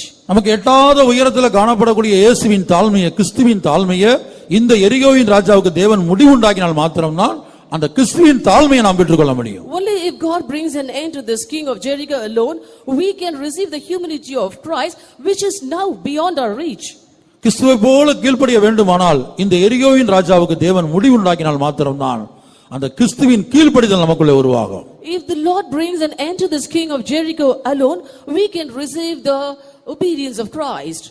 இயேசு தேவசித்தம் செய்தது போல நாமும் செய்ய வேண்டும் என்று விரும்புகிறோம். We desire to do the will of God as Jesus did. ஆனா செய்யறதெல்லாம் சுயசித்தம். But all we do is self-will. இதுதான் எரிகோ. This is Jericho. விரும்புறோம், ஆனா பெற்றுக்கொள்ள முடியல, அடைய முடியல.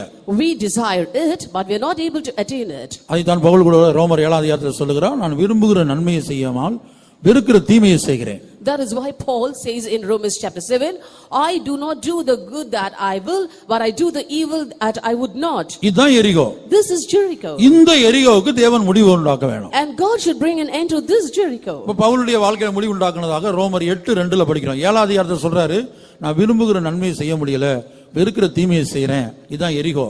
ஆனா 8ஆம் அதிகாரம் 2ஆம் வசனத்தில் வாசிக்கும் போது ஆண்டவர் அதுக்கு ஒரு முடிவை உண்டாக்கி விட்டார்.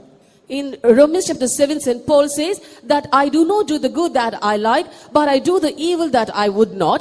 But in Romans chapter 8 verse 2, he says that there has been an end for the evil in my life. ரோமர் 7:19 ஆதலால் நான் விரும்புகிற நன்மையை செய்யாமல் விரும்பாத தீமையை செய்கிறேன். அடுத்து ரோமர் 8:2 Romans 8:2 கிறிஸ்து இயேசுவினாலே ஜீவனுடைய ஆவியின் பிரமாணம் என்னை பாவம் மரணம் என்பவைகளின் பிரமாணத்தினின்று விடுதலையாக்கிற்றே. பாவம் மரணம் என்பவர்களுடைய பிரமாணத்திலிருந்து விடுதலையாக்கிற்றே. had made me free from the law of sin and death. இப்ப ஜீவனுடைய ஆவியின் பிரமாணம் என்ன செஞ்சு எனக்குள்ளே காணப்படுகிற பாவம் மரணம், அதான் விரும்பாதத விரும்புறத அவருக்கு செய்ய முடியல, வெறுக்கிறத செய்றார். He was not able to do the good that he would and was doing the evil that he would not, and thereafter the law of the spirit of life in Christ Jesus made him free from the law of sin and death. ஆனா 8ஆம் அதிகாரம் 2ஆம் வசனத்துக்கு வரும்போது ஜீவனுடைய ஆவியின் பிரமாணம் என்ன செஞ்சு அவரை பாவம் மரணம் என்பவர்களுடைய பிரமாணத்திலிருந்து விடுதலையாக்கிற்று.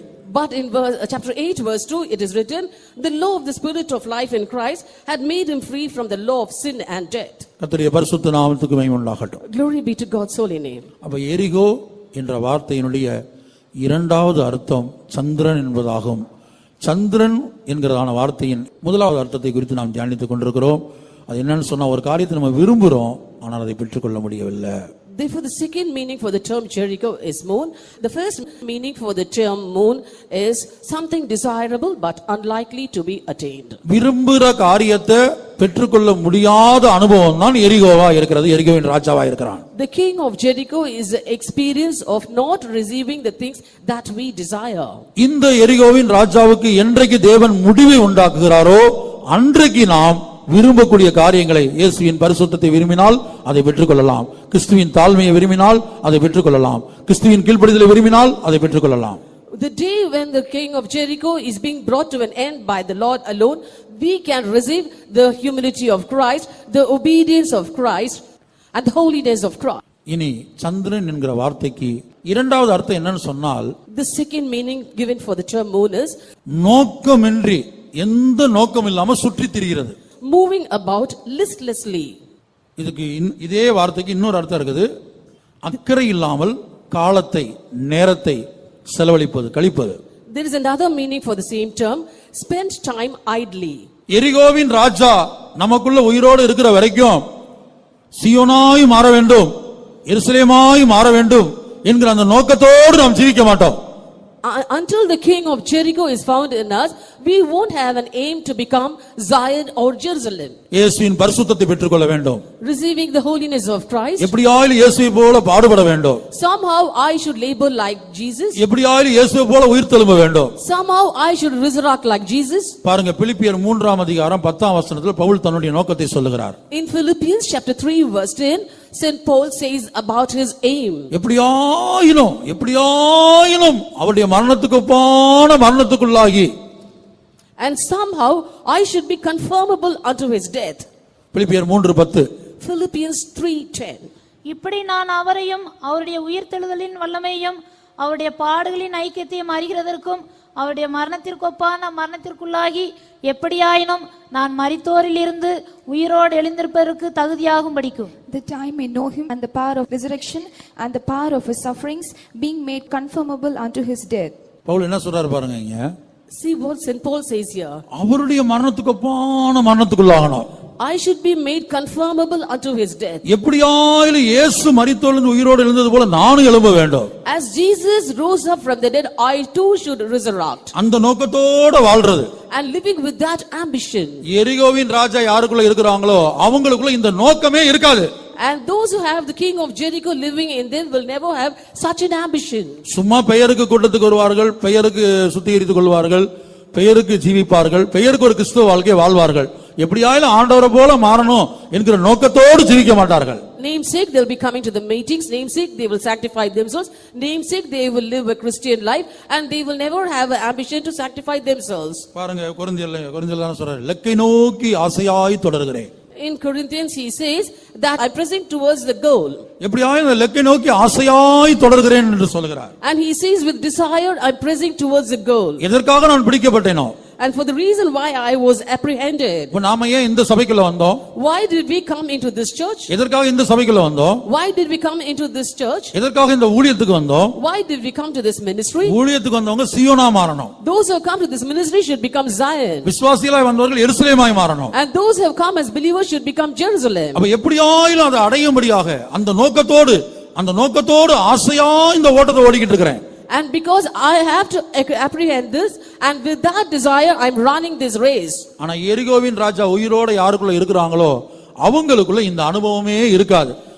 அந்த நோக்கத்தோடு ஆசையா இந்த ஓட்டத்தை ஓட மாட்டாங்க. But those who have the king of Jericho alive in them will never have this ambition in them, and they will not be pressing towards the mark with desire.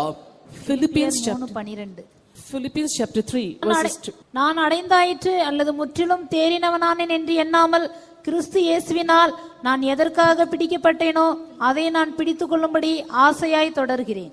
And now, not as though I have already attained, either were already perfect, but I follow after, that I may apprehend, for which also I am apprehend of Christ Jesus. சந்திரன் என்கிற வார்த்தைக்கு மூன்றாவது அர்த்தம் என்னன்னு சொன்னா, இப்படிப்பட்ட நோக்கம் இல்லாமல், இப்ப நம்ம வாசித்தோம் இல்லையா, இந்த நோக்கமே இல்லாமல் சும்மா சுற்றி திரிகிறது. And the third meaning for the term moon is that now we read that about an ambition that is living without such an ambition, we are moving about listlessly. மறுபடியும் பிலிப்பியர் 3:12 தெளிவாக வாசிப்போம். Once again read Philippians chapter 3 verse 12 clearly. நான் அடைந்தாயிற்று நான் அடைந்தாயிற்று அல்லது முற்றும் தேறினவனானேன் என்று எண்ணாமல் அல்லது முற்றிலும் தேறினவனானேன் என்று எண்ணாமல் கிறிஸ்து இயேசுவினால் நான் எதற்காக பிடிக்கப்பட்டேனோ கிறிஸ்து இயேசுவினால் நான் எதற்காக பிடிக்கப்பட்டேனோ அதை நான் பிடித்துக் கொள்ளும்படி ஆசையாய் தொடர்கிறேன். அதை நான் பிடித்துக் கொள்ளும்படி ஆசையாய் தொடர்கிறேன். Not as though I had already attained, either were already perfect, but I follow after, if that I may apprehend that for which also I am apprehended of Christ Jesus. எரிகோவின் ராஜா யாருக்குள்ள உயிரோடு இருக்கிறானோ அவங்களுக்குள்ள இந்த சுபாவம் இருக்காது. Those who have the king of Jericho alive in them will not have this nature. எதற்காக பிடிக்கப்பட்டார்களோ அதை மறந்துட்டு சும்மா அப்படியே சுற்றி திரிவார்கள். They will forget the reason as to why they were apprehended and they will be moving about listlessly. இயேசுவை போல மாற வேண்டும். We have to become like Jesus. இயேசுவின் பரிசுத்தத்தை பெற்றுக்கொள்ள வேண்டும். We have to receive the holiness of Jesus. விசுவாசத்தின் பூரணம் எனக்குள்ள உண்டாக வேண்டும். And I should be perfected in faith. தேவ சித்தத்தின் பூரணத்தை நான் அடைய வேண்டும். I should attain the perfection in the will of God.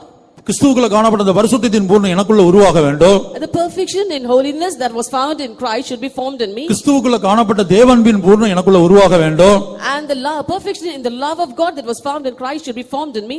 இந்த நோக்கத்தோடு இந்த வாழ்க்கையை வாழாம பெயருக்காக கடமைக்காக அப்படியே காலத்தை கழிச்சு வருஷங்களை கழிச்சு நேரங்களை கழித்து அப்படியே பேருக்காக ஒரு கிறிஸ்துவ வாழ்க்கை பெந்தோஸ்தே வாழ்க்கை வாழ்ந்து கொண்டிருப்பார்கள். Without living with this ambition in them, namesake they will be living a Christian life and a Pentecostal life, just whiling away the time, hours and years. தேவன் கொடுக்கிற சமயங்களையும் நேரங்களையும் காலங்களையும் அக்கறையின்றி கழிப்பார்கள். They will carelessly spend the hours, years and time which God has given them. நோக்கமின்றி சுற்றித் திரி அக்கறையின்றி காலத்தை கழி. இதான் இரண்டாவது அர்த்தம் என்கிற வார்த்தைக்கு அர்த்தம். The second meaning given for the term moon is move about listlessly or spend time idly. நோக்கமில்லாம சுற்றி நடப்பது, நோக்கமில்லாம ஒரு கிறிஸ்தவ வாழ்க்கை வாழ்றது. Moving about listlessly, that is living a Christian life without any aim. Pavul எவ்வளவு தைரியமா சொல்ற பாருங்க. எதற்காக பிடிக்கப்பட்டனோ கர்த்தர் எதற்காக என்னை ரட்சித்தாரோ இந்த அனுபவத்துல கொண்டு வந்தாரோ அந்த நோக்கம் நிறைவேற வரைக்கும் லெக்கை நோக்கி ஆசையாய் தொடர்கிறேன். And St. Paul was able to boldly declare that he was pressing towards the mark to apprehend that for which he was apprehended of Christ. அந்த நோக்கத்தை அடைய என்ன செய்யணும்? நல்லா ஜெபிக்கணும். எவ்வளவு நேரம் ஜெபிக்கணுமோ தேவனோடு இருக்கணுமோ அவ்வளவு தூரம் என்ன செய்யணும்? தேவனோடு இருக்கணும். To attain that goal, we have to be in God's presence praying as much as possible. அக்கறையின்றி காலத்தை கழிப்பது, நேரங்களையும் காலங்களையும் வீணாக செலவழிப்பது. Spending time carelessly and idly. வேதம் என்ன சொல்கிறது? What does the Lord say? நாட்கள் பொல்லாதவைகள் ஆனபடினால். As the days are evil. நாட்கள் பொல்லாதவைகள் ஆனபடினால் காலத்தை பிரயோஜனப்படுத்திக்கொள். Redeem the time as the days are evil. அப்ப எரிகோவின் ராஜா யாருக்குள்ள இருக்கிறானோ அவன் நேரத்தை வீணாக்குவான், காலத்தை வீணாக்குவான். தேவன் கொடுக்கிற ஆயுசின் நாட்களை, ஆயுசின் வருஷங்களை அவன் வீணாக்கி கொண்டே இருப்பான். Those who have the king of Jericho alive in them, they will be wasting the hours, time and day given by the Lord, and they will also be wasting the years given unto them and the lifespan that has been given unto them. ஆனால் தேவன் என்ன சொல்கிறார்? வேதம் என்ன சொல்கிறது? But what does the Lord and the scripture say? நாட்கள் பொல்லாதவைகளாக இருக்கிறது. The days are evil. கொடுக்கப்படுகிற காலத்தை பிரயோஜனப்படுத்திக்கொள். You have to redeem the time. அந்த காலம் என்கிற வார்த்தைக்கு பல அர்த்தங்கள் கொடுக்கப்பட்டிருக்கு. அதுல ஒரு அர்த்தம் ஒவ்வொரு மணிப்பொழுதையும் ஒவ்வொரு நிமிஷத்தையும் ஒவ்வொரு நொடி பொழுதையும் நீ பிரயோஜனப்படுத்திக்கொள். Many meanings have been given for the term time, and among that one is you have to make use of every second, every minute and every hour given unto you. ஏனென்றால் தேவன் ஒவ்வொரு நிமிஷத்துக்கும் அவர் முக்கியத்துவம் கொடுக்கிறார். For God gives importance to every minute. ஒவ்வொரு நிமிஷத்துக்கு முக்கியத்துவம் கொடுக்கிறார். He is giving importance to every minute. அந்த நிமிஷத்துல ஒரு வினாடிக்கு முக்கியத்துவம் கொடுக்கிறார். And he also gives importance to every second in that minute. கர்த்தருடைய பரிசுத்த நாமத்துக்கு உண்டாகட்டும். Glory be to God's holy name. இப்ப வாசிங்க இந்த வசனத்தை. நாட்கள் பொல்லாதவைகளானபடினால். எபேசியர் 5:16. Ephesians chapter 5 verse 16. நாட்கள் பொல்லாதவைகளானதால் காலத்தை பிரயோஜனப்படுத்திக் கொள்ளுங்கள். Redeeming the time because the days are evil. ஒவ்வொரு நிமிஷத்துக்கும் தேவன் முக்கியத்துவம் கொடுக்கிறார் என்பதை எப்படி விளங்கிக் கொள்கிறோம்? How can we understand that God gives importance to every minute? 1 கொரிந்தியர் 15 அதிகாரத்தை வாசிக்கும்போது In 1 Corinthians chapter 15 we read, இயேசுவின் ரகசிய வருகையில் நாம் எப்படி எடுத்துக்கொள்ளப்படுகிறோம்? how are we being taken up in the secret coming of Jesus? ஒரு நிமிஷத்திலே, In a moment, ஒரு இமைப்பொழுதிலே. in a twinkling of an eye. 1 கொரிந்தியர் 15 அதிகாரம் 15:51. 1 Corinthians chapter 15 verse 51. இதோ ஒரு ரகசியத்தை உங்களுக்கு அறிவிக்கிறேன், நாம் எல்லாரும் நித்திரை அடைவதில்லை, ஆகிலும் கடைசி காலம் தொனிக்கும் போது ஒரு நிமிஷத்திலே ஒரு இமை பொழுதிலே நாம் எல்லாரும் மறுரூபமாக்கப்படுவோம். Behold, I show you a mystery. We shall not all sleep, but we shall all be changed in a moment, in the twinkling of an eye, at the last trump. For the trumpet shall sound, and the dead shall be raised incorruptible, and we shall be changed. ஒரு நிமிஷத்திலே ஒரு இமைப்பொழுதிலே மறுரூபமாக்கப்படுவோம். In a moment, in the twinkling of an eye, we shall be changed. அந்த இமைப்பொழுதுக்கு கூட, இந்த இமைப்பொழுது, இந்த இமை அசைகிற அந்த பொழுதுக்கு கூட ஆண்டவர் அவ்வளவு முக்கியத்துவம் கொடுக்கிறார். Therefore, for the twinkling of an eye, that is the fluttering of the eyelids also, God is giving importance. இந்த இமைப்பொழுதுல தான் நம்ம பறந்து போக போறோம். And in this fluttering of an eye, we are going to fly away. அப்ப தேவ சமூகத்துல நீங்க 2 மணி நேரம் இருக்கிறீங்கன்னா அதுல உள்ள ஒவ்வொரு நிமிஷத்தையும் நீங்க வீணாக்காம அவரோடு உறவாட வேண்டும். Therefore, if you are in God's presence for 2 hours, you should be conversing with the Lord even without wasting a single minute. ஆனா அந்த எரிகோவின் ராஜா யாருக்குள்ள இருக்கிறானோ, But when the king of Jericho is present in a person, அவன் என்ன செய்வான்? உயிரோடு இருந்த எரிகோவின் ராஜா இப்ப எனக்குள்ள உயிரோடு இருந்தால் தேவன் கொடுக்கிற இந்த ஆயுசு நாட்களையும் வருஷங்களையும் காலத்தையும் இந்த மணியை நம்ம என்ன செய்வோம்? வீணாய் கழிப்போம். suppose the king of Jericho is present in me, I will be wasting away the time and hours and life that the Lord has given to me. அப்படி தன்னுடைய ஜெபத்திலே ஒத்துக்கொண்டு ஜெபித்ததான, இப்ப நம்ம ஒத்துக்கொள்ள மாட்டாதெல்லாம் நம்முடைய பதில் உள்ள தோல்வி என்னன்னா நம்ம ஒத்துக்கொள்றது இல்ல. ஆனால் தன்னுடைய ஜீவியத்திலே ஒத்துக்கொண்ட ஒரு பரிசுத்தவானை நான் உங்களுக்கு சொல்லுகிறேன். The mistake on our part is that we do not acknowledge all those things, but let me tell you of a saint who acknowledged his error. ஒரு நாளை குறித்தல்ல, ஒரு மாதத்தை குறித்தல்ல, ஒரு வருஷத்தை குறித்தல்ல, இதுவரைக்கும் நான் வாழ்ந்த வாழ்க்கையெல்லாம் வீணா போய்விட்டது ஆண்டவரே என்று ஜெபித்த ஒரு பரிசுத்தவான். He was a saint who prayed that I have wasted all my life. யார் அந்த பரிசுத்தவான்? Who was that saint? மோசே. It was Moses. தன்னுடைய ஜெபத்திலே சொல்லுகிறார் 90ஆம் சங்கீதம் 9ஆம் வசனம். He says it as a prayer in Psalm 90 verse 9. எங்கள் நாட்கள் எல்லாம் உமது கோபத்தால் போய்விட்டது. எங்கள் நாட்கள் பிரிச்சு சொல்றார் பாருங்க. எங்கள் நாட்கள் எல்லாம், எங்கள் நாட்கள், எத்தனையோ நாட்களை கொடுத்தீர், எங்கள் நாட்கள் எல்லாம் உம்முடைய கோபத்தால் போய்விட்டது. உம்மை கோபமூட்டக்கூடிய காரியத்தை தான் நாங்கள் செய்து வந்தோம். See here he is splitting up and saying, for all our days are passed away in the wrath. எங்க நாட்கள் எல்லாம், நீர் கொடுத்த எல்லா நாட்களையும் உமக்கு கோபம் உண்டாக்கி நாங்கள் ஜீவித்தோம். All the days that you have given unto us, we have passed it away in the wrath. ஒரு கதையை போல் எங்கள் வருஷங்களை கழித்து போட்டோம். ஒரு கதையை போல நீர் எங்களுக்கு கொடுத்த வருஷங்களை எல்லாம் கழித்து போட்ட ஆண்டவரே.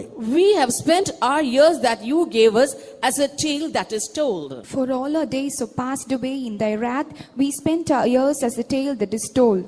உதாரணமாக இந்த சத்தியத்துல நம்ம 30 வருஷம் ஆச்சுன்னு வைத்துக்கொள்ளுங்க. For example, suppose it's 30 years since we come into this faith. இப்போ உங்கள யாராயிலும் இந்த சத்தியத்துல 30 வருஷம் ஆச்சு. Suppose somebody among you is 30 years in this faith. இந்த 30 வருடத்துல பவுல் சொல்றது போல என்ன நோக்கத்துக்காக நான் பிடிக்கப்பட்டேனோ அந்த நோக்கத்தை அடையும்படி நான் ஜீவித்திருக்கிறேன். அதாவது கிறிஸ்துவின் பூரணம், விசுவாசத்தின் பூரணம். இந்த 30 வருஷத்துல நான் விசுவாசத்தின் பூரணத்தை பெற்றுக்கொண்டேன், அல்லது தேவசுத்தத்தின் பூரணத்தை பெற்றுக்கொண்டேன், அல்லது பரிசுத்தத்தின் பூரணத்தை பெற்றுக்கொண்டேன். இந்த 30 வருஷத்துல நான் ஆண்டவரை போல மாறிக்கிட்டு இருக்கிறேன். How many of you can say that in these 30 years I have apprehended for what I was apprehended of Christ, and I have tried to attain the perfection in the will of God, perfection in faith and perfection in holiness. மோசேயை போல நீங்கள் சொல்லுகிறீர்களோ இல்லையோ, இந்த வசனத்தை பேசுகிற இந்த வேளையில் தானே நான் என்னை ஒத்துக்கொள்கிறேன். ஒரு கதையை போல என் வருஷங்களை கழித்து போட்டேன், என்னுடைய நாட்கள் எல்லாம் உம்முடைய கோபத்தால் போய்விட்டது ஆண்டவரே. You may acknowledge it or not, but even when I am speaking these words, I am telling, as Moses said, for all our days are passed away in the wrath, we spend our years as a tale that is told. அதற்கு காரணம் என்ன? What's the reason for that? இப்படி ஒரு வாழ்க்கையை மோசே வாழ்ந்ததுக்கும் இஸ்ரவேல் ஜனங்கள் வாழ்ந்ததுக்கும் நான் வாழ்ந்ததுக்கும் காரணம் என்னவென்று சொன்னால் இந்த எரிகோவின் ராஜா. The reason why Moses, the Israelites, and even today we are living a life like this is the king of Jericho. இந்த வருடத்தின் கடைசியில் நாம் ஒவ்வொருவரும் தவிப்போமாக. Let every one of us groan at the end of this year. ஆண்டவரே, எனக்குள்ளே கிரியை செய்து கொண்டிருக்கிற இந்த எரிகோவின் ராஜாவுக்கு ஒரு முடிவு உண்டாக்க வேண்டுமே. Oh Lord, there should be an end brought to this king of Jericho who is dwelling in me. இஸ்ரவேல் ஜனங்களும் யோசுவாவும் எரிகோவின் ராஜாவை மேற்கொண்டது போல நானும் கூட இனி வரக்கூடிய நாட்களில் இந்த எரிகோவின் ராஜாவை மேற்கொண்டு எந்த நோக்கத்துக்காக நான் பிடிக்கப்பட்டேனோ அந்த நோக்கத்துக்காக ஜீவிக்க வேண்டும். I too should overcome this king of Jericho as Joshua and the Israelites were able to overcome, and I should also live and be apprehended for what I was apprehended of Christ. கடமைக்காக ஒரு கிறிஸ்தவ வாழ்க்கை இனி வேண்டாம். I need not lead a Christian life for name's sake. பெயருக்காக ஒரு பெந்தகோஸ்தே வாழ்க்கை இனி வேண்டாம். And I should not have a Pentecostal life for name's sake. இயேசுவுக்காக ஜீவிக்க என்ன நோக்கத்துக்காக ஆண்டவரை பிடித்தாரோ அந்த நோக்கத்தை விலகிக் கொண்டு அவருக்காக ஜீவிக்க எனக்கு உதவி செய்யும். Help me to live a life as per the plan and ambition of God, as to the reason why God has apprehended me. எங்கள் வருஷங்களெல்லாம் ஒரு கதையை போல கழித்து போட்டோம் ஆண்டவரே. Lord, we have spent all our years as a tale that is told. எங்கள் நாட்கள் எல்லாம் உம்முடைய கோபத்தால் போய்விட்டது. All our days are passed away in the wrath. எரிகோவின் இரண்டாவது அர்த்தம் சந்திரன், அதுல இரண்டாவது அர்த்தம் The second meaning for the term Jericho is moon, and in that the second meaning is this. ஒரு விதத்துல சொல்ல போனா எரிகோ என்ற வார்த்தைக்கு இதுதான் அர்த்தம். In one way we can say this is a meaning for term Jericho. நோக்கம் இல்லாமல் சுற்றி திரிவது. Moving about listlessly. இப்ப உலக பிரகாரமா பாருங்க, யாருக்கு எந்த நோக்கம் இல்லாம அவங்க வாட்டுக்கு சுற்றி நடப்பாங்க. எந்த லட்சியம் இல்லாம சுத்தி நடப்பாங்க. We can see the people in this world, many of them are moving about without any purpose in their life. அதுபோல இன்றைக்கு நம்ம கிறிஸ்தவ வாழ்க்கையில எந்த நோக்கமும் இல்லாம எந்த லட்சியம் இல்லாம அப்படியே பேருக்கு சுத்திட்டு இருக்கிறோம். Similarly, in our Christian life also, we are just moving about without any purpose or ambition. ஆண்டவரிடத்தில் எதையாயிலும் ஒன்றை பெற்றுக்கொள்ள வேண்டும். We have to receive something from the Lord. கதற வேண்டும். We have to cry aloud. ஆண்டவரே, எனக்குள்ள தாழ்மை இல்ல. Lord, I do not have the humility in me. எனக்குள்ள பரிசுத்தம் இல்ல. I do not have the holiness in me. எனக்குள்ள கீழ்ப்படிதல் இல்ல. I do not have the obedience in me. உம்மை போல மன்னிக்கிற சுபாவம் எனக்குள்ள இல்ல. Lord, I do not have the forgiving nature which was found in you. உம்மை போல சாந்த எனக்குள்ள இல்ல. Lord, I do not have your meekness. எதையாயிலும் ஒன்றை பெற்றுக்கொள்ளும்படியாக எத்தனை பேர் கதறணும். அந்த நோக்கத்தோட எத்தனை பேர் கூட்டத்துக்கு வந்தோம். இந்த கூட்டத்துக்கு எந்த நோக்கத்தோட வந்தீங்க? How many of us have come to these meetings with such an aim and are crying out unto the Lord? இந்த சுத்திகரிப்பு கூட்டங்கள் நம்முடைய வாழ்க்கையில் அது பெயரளவுக்குள்ள கூட்டங்களாய் மாறாதபடிக்கு கர்த்தர் நம்மை காப்பாராக. Let Lord protect us so that these sanctification meetings do not become namesake meetings in our life. இனி ஒரு வருடத்தை கர்த்தர் என்னுடைய வாழ்க்கையில உன்னுடைய வாழ்க்கையிலும் கொடுத்தால் இந்த டிசம்பர் மாதத்துல இப்படி சுத்திகரிக்கிறதுக்காக நம்முடைய குறைவுகளை அறிக்கை பண்ணுவதற்காக உட்காராதபடிக்கு ஜெயத்தை கர்த்தர் நமக்கு கொடுப்பாராக. If graciously the Lord grants us the year for you and me, and at the end of that year in December we should not sit for sanctification as we have sat now. ஒரு முறை கூட நான் எரிகோ என்ற வார்த்தைக்கு சுருக்கமாக அர்த்தத்தை சொல்லி முடிக்கிறேன். But once again I want to brush them up. முதலாவது வாசனை உள்ள. First is fragrant. எரிகோ என்றால் வாசனை. When we say of Jericho, it's fragrant. எழுத்தின்படியான வாசனை பொருள்களிலிருந்து நாம் விடுதலை பெறணும். இன்றைக்கு அநேக வாலிபர்கள் இந்த வாசனை திரவியங்களுக்கு உலகத்தாரை போல் அடிமைப்பட்டு என்ன செய்றாங்க? தேவனுடைய பிள்ளைகளும் இந்த வாசனை பொருட்களுக்கு அடிமைப்பட்டு கிடக்கிறார்கள். Literally we must get delivered from these perfumes, for we see we children of God also are like the children of the world. We are enslaved to these perfumes. அடுத்து வாசனை என்ற வார்த்தை என்பது ஒவ்வொரு மனிதனுக்குள்ளே ஒரு வாசனை இருக்கிறது. Next, when we say of fragrance, every man has an individual fragrance of his own. அது அவருடைய பெயர், அவருடைய புகழை காட்டுகிறது. That shows his name and fame. கர்த்தருடைய பரிசுத்த நாமத்துக்கு மகிமை உண்டாகட்டும். Glory be to God's holy name. யாக்கோபு தன்னுடைய பிள்ளைகளை பார்த்து சொல்லுகிறான், என்னுடைய வாசனையை கெடுத்து விட்டீர்களே. Jacob looking unto his children said, thou have troubled me and made me to stink. அப்ப கிறிஸ்துவின் நிமித்தம் நிந்தையை அடைந்தால் தான் நாம் பரலோகத்துக்கு போக முடியும். If we endure reproaches for the sake of Christ alone, we can go to heaven. ஆனால் இந்த எரிகோவின் ராஜா உயிரோடு இருக்கிற வரையிலும், தேவன் அந்த எரிகோவின் ராஜாக்கு முடிவை உண்டாக்காத வரையிலும் நாம் ஒருபோதும் நிந்தையை அடைவதற்கு நாம் ஒப்பு கொடுக்க மாட்டோம். As long as the king of Jericho is present in us, and until the Lord brings an end to the king of Jericho, we will not be able to endure reproaches in our life. இரண்டாவது வாசனை என்று சொல்வ இஸ்ரவேல் ஜனங்கள் மோசேயை பார்த்து சொல்லுகிறார்கள், பார்வோனுக்கு முன்பாகவும் இந்த எகிப்தின் ஜனங்களுக்கு முன்பாக எங்கள் வாசனையை கெடுத்து விட்டீர்களே என்று சொன்னார்கள். And second, when we say of fragrance, the Israelites said unto Moses, thou hast made our fragrance to be abode by Pharaoh and his people. தேவ சித்தம் செய்ய வேண்டும், தேவனுடைய வழிகளில் நடக்க வேண்டும் என்கிற எண்ணத்துக்கு பதிலாக எங்கள் வாசனையை கெடுத்து விட்டீர்களே என்கிற எண்ணம் தான் அவர்களுக்குள்ளே உண்டாயிருந்தது. Instead of having a mind of doing the will of God and walking in the ways of the Lord, their thought was about their fragrance being abhorred by Pharaoh and the Egyptians. ஆகவே எரிகோவின் ராஜா நமக்குள்ளே உயிரோடு இருக்கிற வரைக்கும் நாம் ஒருபோதும் தேவனுடைய வழிகளில் நடக்க முடியாது, தேவனுடைய சித்தத்தை செய்ய முடியாது. Therefore, until the king of Jericho is present in us, we cannot walk in the ways of the Lord and we cannot execute the will of God. கர்த்தருடைய பரிசுத்த நாமத்துக்கு மகிமை உண்டாகட்டும். Glory be to God's holy name. அப்ப இந்த வாசனையை தேவன் முற்றிலுமாய் அழித்து போடும்போது, முடிவு உண்டாக்கும் போது 3 முக்கியமான வாசனைகளை அவர் நமக்குள்ளே கொடுக்கிறார். Then when the Lord destroys these fragrance in us and brings an end to this fragrance, God gives us 3 important fragrances. முதலாவது லீபனோனின் வாசனை அல்லது லீபனோனில் உள்ள திராட்சரசத்தின் வாசனை. First is the smell of Lebanon or the scent of the wine of Lebanon. திராட்சரசம் என்று சொல்லும்போது அதுக்கு பல ஆவிக்குரிய அது ஒரு சந்தோஷ ஜீவியத்தை காட்டுகிறது. When we say of wine, it shows the life of joy. கர்த்தருக்காக சந்தோஷமாய் ஜீவிப்பது, சத்தியத்துக்காக சந்தோஷமாய் ஜீவிப்பது, இன்னும் பல்வேறு சந்தோஷத்தை இது வெளிப்படுத்துகிறது. Living with happiness for the sake of the Lord and living with joy for the sake of the truth and many other such happiness. இரண்டாவது வாசனை கர்த்தருக்கு பயப்படுகிற பயம், அதுதான் ஒரு வாசனை. The second fragrance is the fear of the Lord. That too is a fragrance. ஏசாயா 11:3 அப்படி படித்தோம். We read that in Isaiah chapter 11 verse 2 in English. மூன்றாவது ஒரு வாசனையை உண்டாக்குறார் ஆண்டவர். The Lord forms the third fragrance. நம் மூலமாக நாம் எந்த இடத்துக்கு போனாலும் கிறிஸ்துவை அறிகிற அறிவின் வாசனையை நம் மூலமாக வெளிப்படுத்துகிறார். Wherever we go, he is manifesting the savor of the knowledge of Christ through us. இனி எரிகோ என்றதான வார்த்தைக்கு இரண்டாவது அர்த்தம் சந்திரன் என்பதாகும். Next, the second meaning for the term Jericho is moon. சந்திரன் என்கிற வார்த்தைக்கு 2 முக்கியமான அர்த்தங்கள் கொடுக்கப்பட்டிருக்கிறது. There are 2 more important meanings have been assigned for the term moon. முதலாவதாக சந்திரன் என்று சொன்னால் ஒரு காரியத்தை நம்ம விரும்புறோம் ஆனால் பெற்றுக்கொள்ள முடியவில்லை.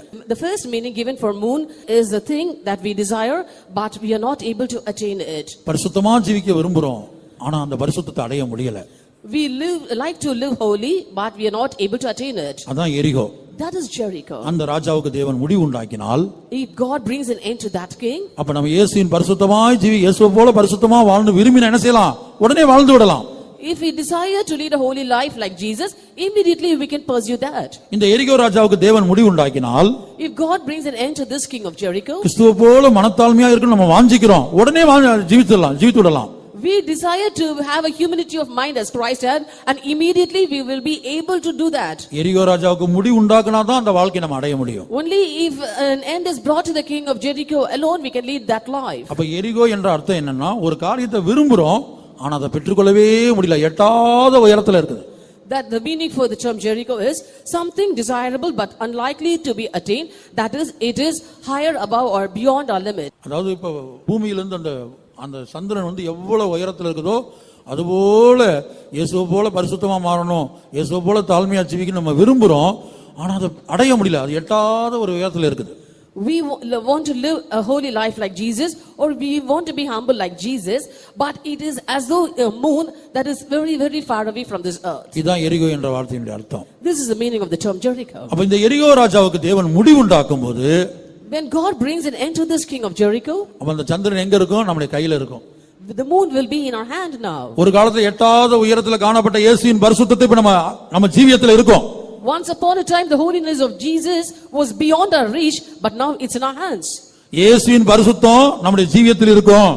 The holiness of Jesus will be in our life. இயேசுவின் தாழ்மை நம்முடைய அனுபவத்தில் இருக்கும்.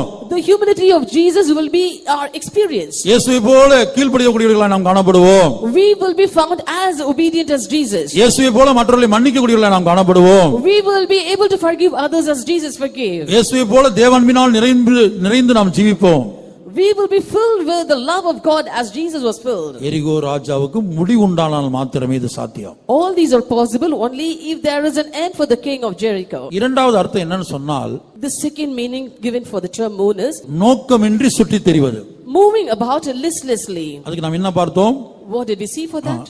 பவுல் என்ன சொல்றார்? பிலிப்பியர் 3:10 எப்படியாயிலும் அவரை போல மரணத்தை அடையணும், அவருடைய மரணத்துக்கு ஒப்பான மரணத்துக்குள்ளாகணும். In Philippians chapter 3 verse 10, St. Paul says, I must be made conformable unto the death of Jesus. இயேசுவை போல உயிர் தெழும்ப வேண்டும். I have to resurrect like Jesus. எதற்காக பிடிக்கப்பட்டனோ அதற்காக ஆசையா தொடர்கிறேன். And I have to follow as to for what I was apprehended of. அப்ப இந்த கிறிஸ்துவ வாழ்க்கையை, இந்த பெந்தெகோஸ்தே வாழ்க்கையை ஒரு நோக்கத்தோட வாழ்வது. Therefore, we have to live this Christian life and this Pentecostal life with an aim. ஒரு ஜெபத்துல உட்கார்ந்தா ஒரு நோக்கத்தோட ஜெபிப்பது. When we sit in a prayer, we have to have a goal for that. இப்ப பாருங்க, ராத்திரி முழுவதும் யாக்கோபு ஜெபித்தான். Jacob was praying all night. ஒரு இரவு முழுவதும் ஜெபித்தான். He prayed the whole night. ஆனா அந்த நோக்கம் நிறைவேறி விட்டது. And his aim was fulfilled. நீ என்னை ஆசீர்வதித்தாலோட நான் போக விடுறது இல்ல, நான் எழும்புறது இல்ல. ஆண்டவர் சொல்றார், என்னை விட்டுரு, நான் போகட்டும்ன்றார். The Lord said unto him, leave me, let me go. பொழுது விடிகிறது, நான் போகட்டும். It is dawn, so let me go, he said. இன்னும் கொஞ்ச நேரத்துல ஜனங்கள் நடமாடுவார்கள். In a short while the people will be coming around. ஆனா இவனுக்கு அது விஷயம் இல்ல. But that was not a matter for him. பொழுது விடிந்த எனக்கு என்ன? What will they be happening if the day is breaking? என்ன நோக்கத்துக்காக இந்த ஜெபத்துக்கு வந்தேன்னா அந்த நோக்கம் நிறைவேறலையே. The aim for you to come to this prayer has not been fulfilled in your life. நான் யாக்கோபா வந்தேன். I came as Jacob. இந்த ஜெபம் முடியும் போது நான் இஸ்ரவேலா மாறி இருக்கணும். At the end of this prayer, I should have become Israel. நீ என்னை இஸ்ரவேலாய் மாத்துகிற வரையிலும் நான் உம்மை விடுறது இல்ல. I will not leave you except you change me as Israel. கர்த்தர் என்ன செய்தார்? What did the Lord do? அவனை இஸ்ரவேலாய் மாத்தி விட்டார். He had changed him as Israel. இப்படி நம்ம ஒரு தேவ சமூகத்துக்கு வரும்போது நோக்கத்தோட வந்துடணும். நோக்கத்தோட நீங்க வந்து உட்காரும் போதே ஒரு நோக்கத்தோட இருக்கணும். ஜெபிக்கும் போது ஒரு நோக்கத்தோட ஜெபிக்கணும். In this way, when you come to the presence of God, you must come with the aim, and when you pray also you must have an aim in you. ஆனா இன்றைக்கு நம்ம ஆராதிக்கிற ஆராதனை எப்படி இருக்குது? But how is the service that we do today? இன்றைக்கு காலை ஆராதனையில வந்து தேவனிடத்துல போராடி எனதை பெற்றுக்கொண்டோம். After coming to the service this morning, what did we get of the Lord after striving with him? இன்றைக்கு விடுங்க. Leave today. இந்த 30 வருஷம் 20 வருஷம் 40 வருஷம் இந்த கிறிஸ்தவ வாழ்க்கையில தேவனிடத்துல போராடி என்ன நோக்கத்தோடு ஜீவித்து எதை நாம் பெற்றுக் கொண்டிருக்கிறோம்? In this 30 years or 20 years or 40 years of Christian life and Pentecostal life, what have we received from the Lord? இயேசு பரிசுத்தத்தின் பூரணத்தை பெற்றிருக்கிறோமா? Have we become perfect in the holiness of Jesus? அன்பின் பூரணத்தை பெற்றிருக்கிறோமா? Have we received the perfection in the love? தேவசுத்தத்தின் பூரணம் உண்டாயிருக்கிறதா? Is the perfection in the will of God formed in our lives? விசுவாசத்தின் பூரணம் உண்டாயிருக்கிறதா? Is the perfection in faith found in our lives? இந்த 4 பூரணத்துல ஏதாயிலும் ஒரு பூரணம் இந்த இத்தனை வருஷ வாழ்க்கையில உண்டாயிருக்கிறதா? Out of the 4 perfections, have we received any one perfection in so many years of faith life? ஜெபஜீவி இயேசு ஜெபித்தது போல ஜெபிக்கிற அனுபவம் உண்டாயிருக்கிறதா? Or have we got a prayer life or the experience of praying as Jesus prayed? நம்முடைய வாழ்க்கையில என்ன உண்டாயிருக்கிறது? What is formed in our life? காரணம் என்ன? What's the reason? ஏன் உண்டாகவில்லை? Why didn't we receive those things? நோக்கத்தோடு நாம் ஜீவிக்கவில்லை. We did not live with an aim. ஏதோ கிறிஸ்துவ வாழ்க்கை நோக்கம் இல்லாம வாழ்ந்துட்டு இருக்கிறோம். ஏதோ வர்றோம், ஏதோ போறோம், பெயர் அளவுக்கு வர்றோம் போறோம்.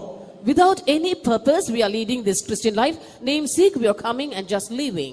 இந்த சுத்திகரிப்பு கூட்டத்தின் நாட்கள்ல ஏதாயிலும் ஒரு காரியத்தை எனக்கு ஜெயத்தை தர வேண்டும் ஆண்டவரே, எப்படியாவது நீ தந்துதான் ஆக வேண்டும் என்று வைராக்கியத்தோடு எத்தனை பேர் வரப்போகிறீர்கள்? How many of you are going to come with a zeal to these sanctification meetings saying, Lord, somehow or the other, you must give at least one thing in my life. எரிகோவின் ராஜா எனக்குள்ள உங்களுக்குள்ள உயிரோடு இருக்கிற வரைக்கும் எல்லா கூட்டத்துக்கும் நம்ம வந்திருப்போம். ஆனா ஒண்ணு நமக்கு கிடைச்சிருக்காது. Until the king of Jericho is alive in us, we would have come to all these meetings, but you and I would have received nothing. காரணம் நோக்கம் இல்லாம ஏதோ கடமைக்காக பேருக்காக இந்த கூட்டத்துக்கு நானும் போனேன்னு சொல்றதுக்காக வந்திருப்போம். The reason is that without any purpose, we have come to these meetings saying, let me also go to the meeting. எரிகோவின் ராஜாவுக்கு என்னுடைய வாழ்க்கையிலும் இந்த வசனத்தை கேட்டு வாஞ்சிக்கிற யாவருடைய வாழ்க்கையிலும் தேவன் இன்றைக்கே முடிவு உண்டாக்குவாராக.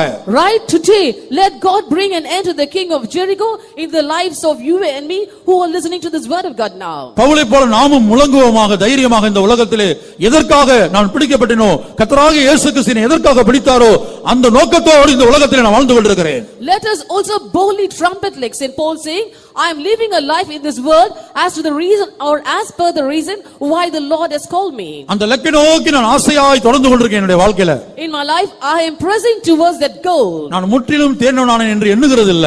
I do not think that I have attained. அடைந்தாயிற்று என்கிற எண்ணம் எனக்கு இல்ல. I do not think that I have attained. இன்னும் அவரை போல மாறணும் என்கிற எண்ணத்தோடு ஓடிக்கொண்டிருக்கிறேன். And with the thought in my mind that still I have to become like him, still I have to become like him, I'm running my race. எரிகோவின் ராஜா நமக்குள்ளே உயிரோடு இருக்கிற வரைக்கும் நோக்கமில்லாமல் நாம் இந்த கிறிஸ்துவ வாழ்க்கையை சுற்றி திரிந்து கொண்டிருப்போம். Until the king of Jericho is alive in our lives, we will be moving about listlessly in this Christian life without any solid purpose. அடுத்து அக்கறை இல்லாமல் எந்த அக்கறை இல்லாமல் காலத்தையும் நேரத்தையும் வீணாய் செலவழிப்பது. Next is spending days and time without any care, that is idly. இப்ப இந்த கூட்டத்துல வந்து 2 மணி நேரம் உட்கார்ந்திருக்கிறோம்னு சொன்னா அக்கறை இல்லாமல் தேவ சமூகத்தில் இருப்பது. Now if we have come to these meetings and are staying 2 hours in God's presence, carelessly we are spending the time. பொறுப்பில்லாமல் இருப்பது. without any வாயை responsibility. திறக்க வேண்டிய நேரத்தில் திறப்பதில்லை. When we are expected to open our mouths, we keep it shut. துதிக்க வேண்டிய நேரத்தில் துதிப்பதில்லை. When we are expected to praise the Lord, we do not do that. ஆவியில் களிகூற வேண்டிய நேரத்தில் களிகூறுவதில்லை. When we are expected to rejoice in the Spirit, we do not rejoice in the Spirit. பாடல்களை பாடுகிற நேரத்தில் பாடுவதில்லை. When songs are being sung, we do not sing. வசனங்களை கேட்கிற நேரத்தில் கேட்பதில்லை. இப்ப இங்க உட்கார்ந்து இருப்பாங்க, கவனம்லாம் எங்கேயாவது இருக்கும். When we are listening to the word of God, also carelessly will be listening. Our mind will be roaming here and there. இப்ப சவுல் பாருங்க, சவுல் வந்து தேவ சத்தத்தை கேட்டார். Saul listened to the word of God. இந்த சவுல் பவுலாய் மாறின Saul. Saul, who later became Paul. அவரோட ஏராளமான பேர் இருந்தாங்க. Many people were along with him. அவங்களும் பயந்தாங்க, நடுங்குனாங்க. They also feared and trembled. ஆனா சவுல் சொல்றாரு, என்னோடு பேசினுடைய சத்தத்தையோ என் கூட இருந்தவங்க கேட்கலன்றார். But St. Paul says, those who were along with me were not able to hear the voice that I heard. இங்க இத்தனை பேர் கூடி வந்திருக்கீங்க. So many of you have gathered here. இப்ப இவ்வளவு நேரம் என்ன பேசுறேங்கிறது நிறைய பேருக்கு தெரியாது. And many of you cannot recollect what I have spoken till now. காரணம் என்ன? Was the reason? அக்கறையின்றி நேரத்தை செலவழிப்பவர்கள். Those who spend the time idly. கவனமாய் தேவனுடைய வார்த்தையை ஜாக்கிரதையாய் கவனிப்பதல்ல. They do not carefully or diligently hearken to the voice of God. எபிரேயர் 2:1 எழுதப்பட்டிருக்குது, நாம் கேட்டவைகளை விட்டு விலகாதபடிக்கு மிகுந்த ஜாக்கிரதையாய் கவனிக்க வேண்டுமா. In Hebrews chapter 2 verse 1 it is written, we ought to give more earnest heed to all the things which ye have heard, lest at any time we should let them slip. இன்றைக்கு உன்னை நோக்கி அனுப்பப்படுகிறதான அந்த பூரண உபதேசங்களை சத்தியங்களை நீ வந்து இப்படி மிகுந்த ஜாக்கிரதையாய் கவனிக்கிறாயா? Today are you diligently hearkening to the truths and doctrines that have been sent unto you? அக்கறையின்றி காலத்தை கழிப்பவர்கள். Those who spend time carelessly. அதைத்தான் நாம் படித்தோம், நாட்கள் பொல்லாதவைகளானோடினால் காலத்தை பிரயோஜனப்படுத்திக் கொள்ளுங்கள். That is why we read from the scripture, redeeming the time because the days are evil. தேவ சமூகத்துல வந்து 2 மணி நேரம் இருந்தால் அது ஒரு செகண்ட கூட வீணாக்க கூடாது என்கிற எண்ணம் நமக்கு உண்டாக வேண்டும். We should have a thought, if we come to God's presence and stay there for 2 hours, we shouldn't waste even a second. அந்த 2 மணி நேரத்துல 100க்கு 100, அந்த 2 மணி நேரம் 100க்கு 100 நான் தேவனோட இருந்திருக்கணும், தேவனை ஆராதித்திருக்க வேண்டும். And throughout that 2 hours, 100% we should have been with God and we should have served God. ஆனால் மோசே சொல்லுகிறார், But Moses said, எங்கள் நாட்கள் எல்லாம் உம்முடைய கோபத்தால் போய்விட்டது. we have passed our years in your wrath. ஒரு கதையை போல எங்கள் வருஷங்களை கழித்து போட்டோம். And we have spent our years as a tale that is told. இனி சுருக்கமாக இரண்டாவது ராஜாவை குறித்து சில நிமிஷங்களிலே நான் முடித்து விடுகிறேன். And let me give you a very short description about the second king. இரண்டாவது ராஜா ஆயி ராஜா. Second is the king of Ai. ஆயி என்கிற வார்த்தையின் அர்த்தம் ரூயின் என்று எழுதப்பட்டிருக்கிறது. The meaning of the term Ai is ruin. Ruin என்று சொன்னால் முழு அழிவு அல்லது முற்றிலும் பாழாக்குவது. When we say of ruin, the meaning is severe damage or destruction. முழு அழிவு, Total destruction. நாம் ஒருபோதும் மற்றவருடைய ஜீவியம் அழிந்து போவதற்கு காரணமாக இருக்கக்கூடாது. We should never be the cause of the destruction of the life of others. ஆயி என்கிற ராஜா நமக்குள்ளே உயிரோடு இருப்பான் என்று சொன்னால் நாம் என்ன செய்வோம்? நம்ம ஆவிக்குரிய ஜீவியத்தை அழிப்போம், மற்றவங்க ஆவிக்குரிய ஜீவியத்தை அழித்து விடுவோம். If the king of Ai is present alive in our lives, we will be destroying our spiritual life as well as the spiritual life of others. இப்போ உதாரணமாக சினிமா பார்க்க தெரியாத ஒரு ஆளுக்கு உலகத்தில் ஒரு ஆள் சினிமா பார்க்க கற்றுக் கொடுக்குறாங்க. உலக பிரகாரமா நான் சொல்றேன், நீங்க புரிந்து கொள்ளுங்க.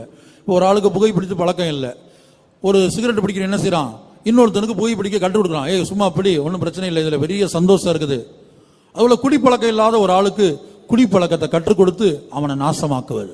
I will be giving explanation with the examples of the people of this world.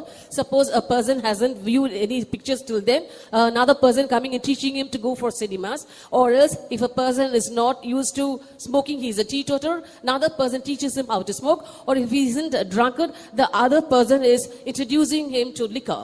தன்னுடைய ஜீவியத்திலும் முற்றிலுமா அழிப்பது, மற்றவங்களுடைய ஜீவியத்தை அழிப்பது. Totally destroying his life as well as the life of others. சிலர் பாருங்க, சில கதைகளை இங்க கேட்டு அங்க கேட்டு சிலர் குறித்து அவதூறான காரியங்களை, பாவம் சம்பந்தப்பட்ட காரியங்களை, தூஷணமான காரியங்களை மற்றவங்களுக்கு சொல்லுவாங்க, மற்றவங்க மைண்ட்ல ஏத்துவாங்க. அப்ப இவங்க தானும் அழிந்து அதை யாரை கேட்க பண்றாங்களோ அவங்க ஜீவியத்தையும் அழித்து விடுறாங்க, நாசம் பண்ணிடுறாங்க. Certain people will be knowing the life or the slanders found in the life of others and will be carrying those tales to others who were unaware of that, and thereby they will be corrupting their mind. That is, they are destroying their own lives and also destroying the life and mind of others. எழுத்தின்படியாக ஒரு பட்டணத்தையே நாசம் பண்ணினான ஒரு மனிதனை நான் சொல்லுகிறேன். பட்டணம் என்று சொல்லுவோம், அந்த ஜனங்களை நாசம் பண்ணினவன். நியாயாதிபதிகள் 9:45 வாசிப்போம். In Judges chapter 9 verse 45 we read of a person who literally spoiled another city or the inhabitants of the city. அபிமெலேக்கு அந்நாள் முழுவதும் பட்டணத்தின் மேல் யுத்தம் பண்ணி பட்டணத்தை பிடித்து அதிலிருந்த ஜனங்களை கொன்று பட்டணத்தை இடித்துவிட்டு அதில் உப்பு விதைத்தான். And Abimelech fought against the city all the day, and he took the city and slew the people that was therein, and beat down the city and sowed it with salt. பட்டணத்திலே உப்பு விதைத்தானா, விளைச்சல் இல்லாமல் போகும்படி, விளைச்சலை கெடுக்கும்படி உப்பை விதைத்து விட்டான். He had sowed salt in the land so that the land becomes desolate and is not prosperous. ஒவ்வொரு தேவனுடைய பிள்ளையும் ஒவ்வொரு பட்டணம். Each child of God is a city. 87ஆம் சங்கீதம் என்று நினைக்கிறேன். ஒவ்வொரு தேவனுடைய பிள்ளையும் தேவனுடைய பட்டணம் என்று வாசிக்கிறோம். ஓ தேவனுடைய நகரமே உன்னை குறித்து, தேவனுடைய நகரமே உன்னை குறித்து மகிமையான விசேஷங்கள் வசனிக்கப்படும். In Psalm 87 it is written that every child of God is a city of God. It is written, O city of God, glorious things are spoken of thee. 87:3. சரி வேண்டாம் வாசிக்கணும். அப்ப ஒவ்வொரு தேவனுடைய பிள்ளை தான் ஒவ்வொரு பட்டணம். Every child of God is a city.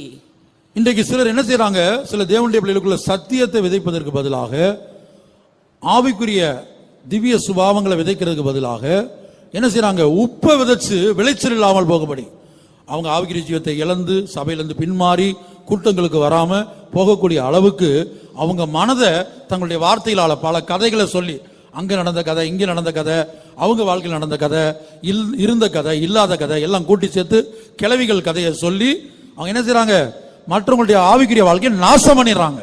Today, instead of sowing the truth and the doctrines in the mind of other people, certain children of God are bringing in old wives' fables and telling those things to other people and corrupting their mind and making them also to go backsliding. விழுந்து போனவர்களை பற்றிய கதை, And stories about those who have backslidden. சிலருடைய வாழ்க்கையில சில காரியங்கள் நடந்திருக்காது, ஆனா நடந்தது போல மற்றவங்க போய் சொல்லுவாங்க. And certain things wouldn't have taken place in the life of certain others. They would going and telling it to other people as though it had happened. இப்படிப்பட்டவர்கள் அபிமெலேக்கை போல மற்றவருடைய வாழ்க்கையில உப்பை விதைத்துக் கொண்டிருக்கிறார். உப்பை விதைக்கும் என்ன நடக்கும்னா விளைச்சல் நடக்காது. These are the people who are like Abimelech. They are sowing salt in the life of others. Suppose we sow salt in a land, that land will become desolate and we cannot grow any crop thereafter. அங்கே பயிரை பார்க்க முடியாது, அங்கே தானியத்தை பார்க்க முடியாது. We cannot see any crop or grain there. இப்ப தேவ ஜனங்கள் பயிர் கொடுக்க முடியாத அளவுக்கு, தேவ ஜனங்களுக்குள்ள தானியம் உருவாகாத அளவுக்கு, அல்லது கிறிஸ்துவினுடைய சுபாவங்கள் உருவாகாத அளவுக்கு பல்வேறு கதைகளை சொல்லி, பல்வேறு காரியங்களை சொல்லி உப்பை விதைக்கக்கூடிய அபிமெலேக்குகள். Those are the Abimelechs who are sowing salt so that there isn't any crop or there isn't any wheat or any grain from the children of God. இவங்க எப்படி கூட்டங்களுக்கு போவது, கன்வென்ஷன் போவதெல்லாம் பாத்தீங்கன்னு சொன்னா, ஒரு கன்வென்ஷன் பவனிக்கு போவது, ஒரு கூட்டத்துக்கு போவது, ஒரு கன்வென்ஷன் போறது, தேவ சமூகத்துக்கு போகணும், 4 வார்த்தைகளை கேட்கணும், ஜீவியம் மாறணும், அப்படி அல்ல. அவங்கள பார்க்கணும், இவங்கள பார்க்கணும், அந்த அக்காவை பார்க்கணும், இந்த மாமியை பார்க்கணும், இந்த சித்தியை பார்க்கணும், இந்த பாட்டியை பார்க்கணும், அவங்ககிட்ட போய் ஏதாவது ஒரு கதையை சொல்லிட்டு வரணும். These people are going to the meetings, to the conventions, to the convention processions and so on, not just to listen to the word of God and change their lives, but they are going to see some aunt or uncle or granny and tell all the stories that they have got as talk. அவங்க எங்கேயாவது இருந்து தேவ சமூகத்துல இருப்போம், தேவனுடைய வார்த்தைகளை கேட்போம், ஆவிக்குரிய ஜீவிதத்தை கட்டி எழுப்புவோம், அங்க இருந்து வருவாங்க, எங்க இருந்தாவது வருவாங்க பல்வேறு இடங்கள்ல இருந்து. இவங்க போய் அவங்களுடைய வாழ்க்கையில உப்பை விதைச்சிட்டு வந்துருவாங்க. They will come from various places to the presence of God saying, let me go to the presence of God, let me build up my spiritual life. But these people will be going there and sowing salt in the minds. அதாவது தன்னுடைய வார்த்தைகள், கிரியைகள், தான் சொல்லுகிற காரியங்கள் மூலமாக மற்றவருடைய ஆவிக்குரிய ஜீவிதத்தை கெடுப்பது, பக்தி விருத்தியை கெடுப்பது, பக்தியை கெடுப்பது, தேவ பக்தியை கெடுப்பது. That is ruining the spiritual life and the edification found in others by their words and deeds. இன்றைக்கு நம்முடைய வார்த்தைகள் மூலமாக, நாம் சொன்ன வார்த்தைகள் மூலமாக, அல்லது நம்முடைய ஜீவியத்தின் மூலமாக மற்ற யாராயிலும் இடறி போயிருக்கிறார்களா, யாராவது ஆவிக்குரிய ஜீவியத்திலிருந்து பின்வாங்கி போயிருக்கிறார்களா, சபையிலிருந்து பின்வாங்கி போயிருக்கிறார்கள் என்பதை ஆராய்ந்து பாருங்கள். Today we have to examine and find out by the words that we have spoken and by our deeds, have anyone been offended or have anyone backtracked or have backslidden or left the faith. ஆயி ராஜா நமக்குள்ளே உயிரோடு இருந்தால், எனக்குள்ளே உயிரோடு இருந்தால், முதலாவது அவன் ஏன் ஜீவியத்தை அழிப்பான், ஏன் ஜீவியத்தை முற்றிலுமா அழிப்பான். இரண்டாவது என்ன கொண்டு மற்றவங்களை அழிப்பான். First, if the king of A is found in our lives, first he will destroy my life and using me he will destroy the life of others. இரண்டாவது, Second, வேதத்தில் ஒரு கூட்டத்தாரை குறித்து நாம் படிக்கிறோம், அவர்கள் தங்களுக்கு தாங்களே ஆக்கினையை வருவித்துக் கொள்கிறார்கள் என்று எழுதப்பட்டிருக்கிறது. And we read about a group of people in the scripture that they brought condemnation upon ஒரு themselves. இடத்துல அப்படி எழுதப்பட்டிருக்கு, தங்களுக்கு தாங்களே ஆக்கினையை வருவித்துக் கொள்கிறார்கள். It is written in a place, they brought condemnation upon themselves. ஆயி ராஜாவுடைய வேலைதான் இது. This is the work of the king of Ai. ஆயி ராஜா உயிரோடு இருந்தான் என்று சொன்னால் நாம் நம்மை நாமே அழித்துக் கொள்வோம், நம்முடைய ஜீவியத்தை அழித்துக் கொள்வோம், மற்றவருடைய ஜீவியத்தையும் அழிக்கக்கூடியவர்களாக இருப்போம். If the king of Ai is alive in us, we will be destroying our own lives and we will also be destroying the life of others. அதுபோல சில தேவனுடைய பிள்ளைகள் ஜெபிக்கிறவங்க எல்லாம் ஜெபிக்க விடாம பண்ணணும், துதிக்கிறவங்கள துதிக்க விடாம பண்ணணும், கூட்டத்துக்கு ஒழுங்கா போறவங்கள நானே கூட்டத்துக்கு போல இந்த ஆள் எதுக்கு போகுதுன்னு பிடிச்சு வைப்பாங்க. And similarly, certain people of God, they won't allow people to pray properly or praise the Lord properly and will say, I myself will staying behind without going to the meetings. Why are they particular to go to those meetings? கர்த்தருடைய பரிசுத்த நாமத்துக்கு மகிமை உண்டாகட்டும். Glory be to God's holy name. அதுபோல நாம் மற்ற ஜனங்களை அழிப்பதற்கோ நாசம் பண்ணுவதற்கோ உலக பிரகாரமாகவும் சரி மற்றவங்களை யாரும் நாசம் பண்ணக்கூடாது, அவனுடைய ஆவிக்குரிய வாழ்க்கையை நாம் நாசம் பண்ணக்கூடாது. Similarly, we should not destroy people in this world, in the worldly life. Also, we must not destroy the spiritual life of people. மற்றவருடைய வாழ்க்கையை நாசம் பண்ணாது எவ்வளவு முக்கியமோ அதே போல நமக்கு ஒரு வைராக்கியம் இருக்க வேணும். என்னுடைய வாழ்க்கையை நாம் நாசம் பண்ணக்கூடாது, நம்முடைய வாழ்க்கையை நாம் நாசம் பண்ணிக்கூடாது. We should show diligence that we should not destroy the life of others and we must give that same importance to our lives so that we do not destroy it. அடுத்து பாருங்க, நேபுகாத்நேச்சாரை குறித்து நாம் பார்க்கும்போது, Next, when we see of Nebuchadnezzar, அவன் தேவாலயத்தை பாழாக்கினான். and he had brought the temple of God to desolation. தானியேல் 9ஆம் அதிகாரம் 17ஆம் வசனத்தை வாசிக்கும்போது தானியேல் ஜெபிக்கிறார், அந்த பரிசுத்த ஸ்தலம் பாழா கிடக்குதே ஆண்டவரே என்று ஜெபிக்கிறார். In Daniel chapter 9 verse 17 we read that Daniel was praying unto the Lord, O Lord, your sanctuary is desolate. இப்போதும் எங்கள் தேவனே, நீர் உமது அடியானுடைய விண்ணப்பத்தையும் அவனுடைய கெஞ்சுதலையும் கேட்டு பாழாய் கிடக்கிற உம்முடைய பரிசுத்த ஸ்தலத்தின் மேல் ஆண்டவரின் நிமித்தம் உமது முகத்தை பிரகாசிக்க பண்ணும். Now therefore, O our God, hear the prayer of thy servant and his supplications, and cause thy face to shine upon thy sanctuary that is desolate for the Lord's sake. இது எப்படி உண்டானது? தேவாலயம் நேபுகாத்நேச்சார் மூலமாக தான் பாழ்படுத்தப்பட்டது. And the temple of God was made desolate by Nebuchadnezzar. தானியேல் ஜெபிக்கிறார், Daniel prayed, பாழா கிடக்கிற உம்முடைய பரிசுத்த ஸ்தலம், your sanctuary which is desolate, உம்முடைய முகத்தை பிரகாசிக்க பண்ணும் ஆண்டவரே. Lord, cause thy face to shine upon it. நாம் தான் ஆவிக்குரிய பிரகாரமாக தேவனுடைய ஆலயம். Spiritually we are the temple of God. 1 கொரிந்தியர் 3:16 படி, According to 1 Corinthians chapter 3 verse 16, நீங்களே தேவனுடைய ஆலயம். ye are the temple of God. 1 கொரிந்தியர் 6:19 படி, According to 1 Corinthians 6:19, நீங்களே பரிசுத்த ஆவியின் ஆலயம். ye are the temple of the Holy Ghost. இந்த ஆயி ராஜா என்ன செய்திருப்பான்?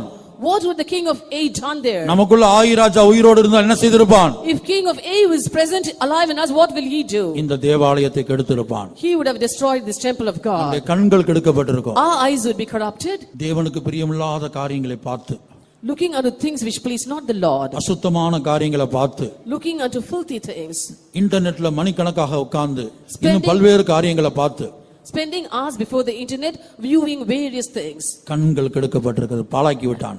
He has spoiled the eyes and it's now destroyed. ஏன்னா நாம் தான் தேவனுடைய ஆலயம். For we are the temple of God. ஆயி ராஜா உயிரோடு இருந்தா என்ன செய்வான்? If the king of Ai is present, what will he do? முற்றிலும் நாசம் பண்ணுவான். He will totally destroy. ஏதோ கொஞ்சத்தை அழித்துட்டு விட மாட்டான். Nor he won't be satisfied with destroying a part. இந்த தேவனுடைய பிள்ளைகளுடைய கண்களை மட்டும் நமக்கு எடுத்துட்டோம், கண்களை பாழாக்கிட்டோம், அவங்க கண்கள்ல சில காரியங்களை பார்த்து அடிமைப்பட்டிருக்கிறாங்க, அதோட நிப்பாட்ட மாட்டான், காதுகளையும் கெடுக்க வேண்டும். He won't be content saying that I have corrupted the eyes of this child of God. His eyes are being spoiled. That is enough. Now he'll go to corrupt the ears. காதுகளை குறித்து நான் வாசிக்கிறோம் 15ஆம் சங்கீதத்துல, தன் அயலான் மேல் சொல்லப்படும் நிந்தையான பேச்சை எடுக்காமல் இருக்கிறான். In Psalm 15 we read about the ears. He does not take a reproach against his neighbor. மற்றவங்களை பத்தி சொல்லக்கூடிய தவறான காரியத்தை காது கொடுத்து கேட்க கூடாது, ஓடணும், ஓடு. We must not listen to all the false matter told about others.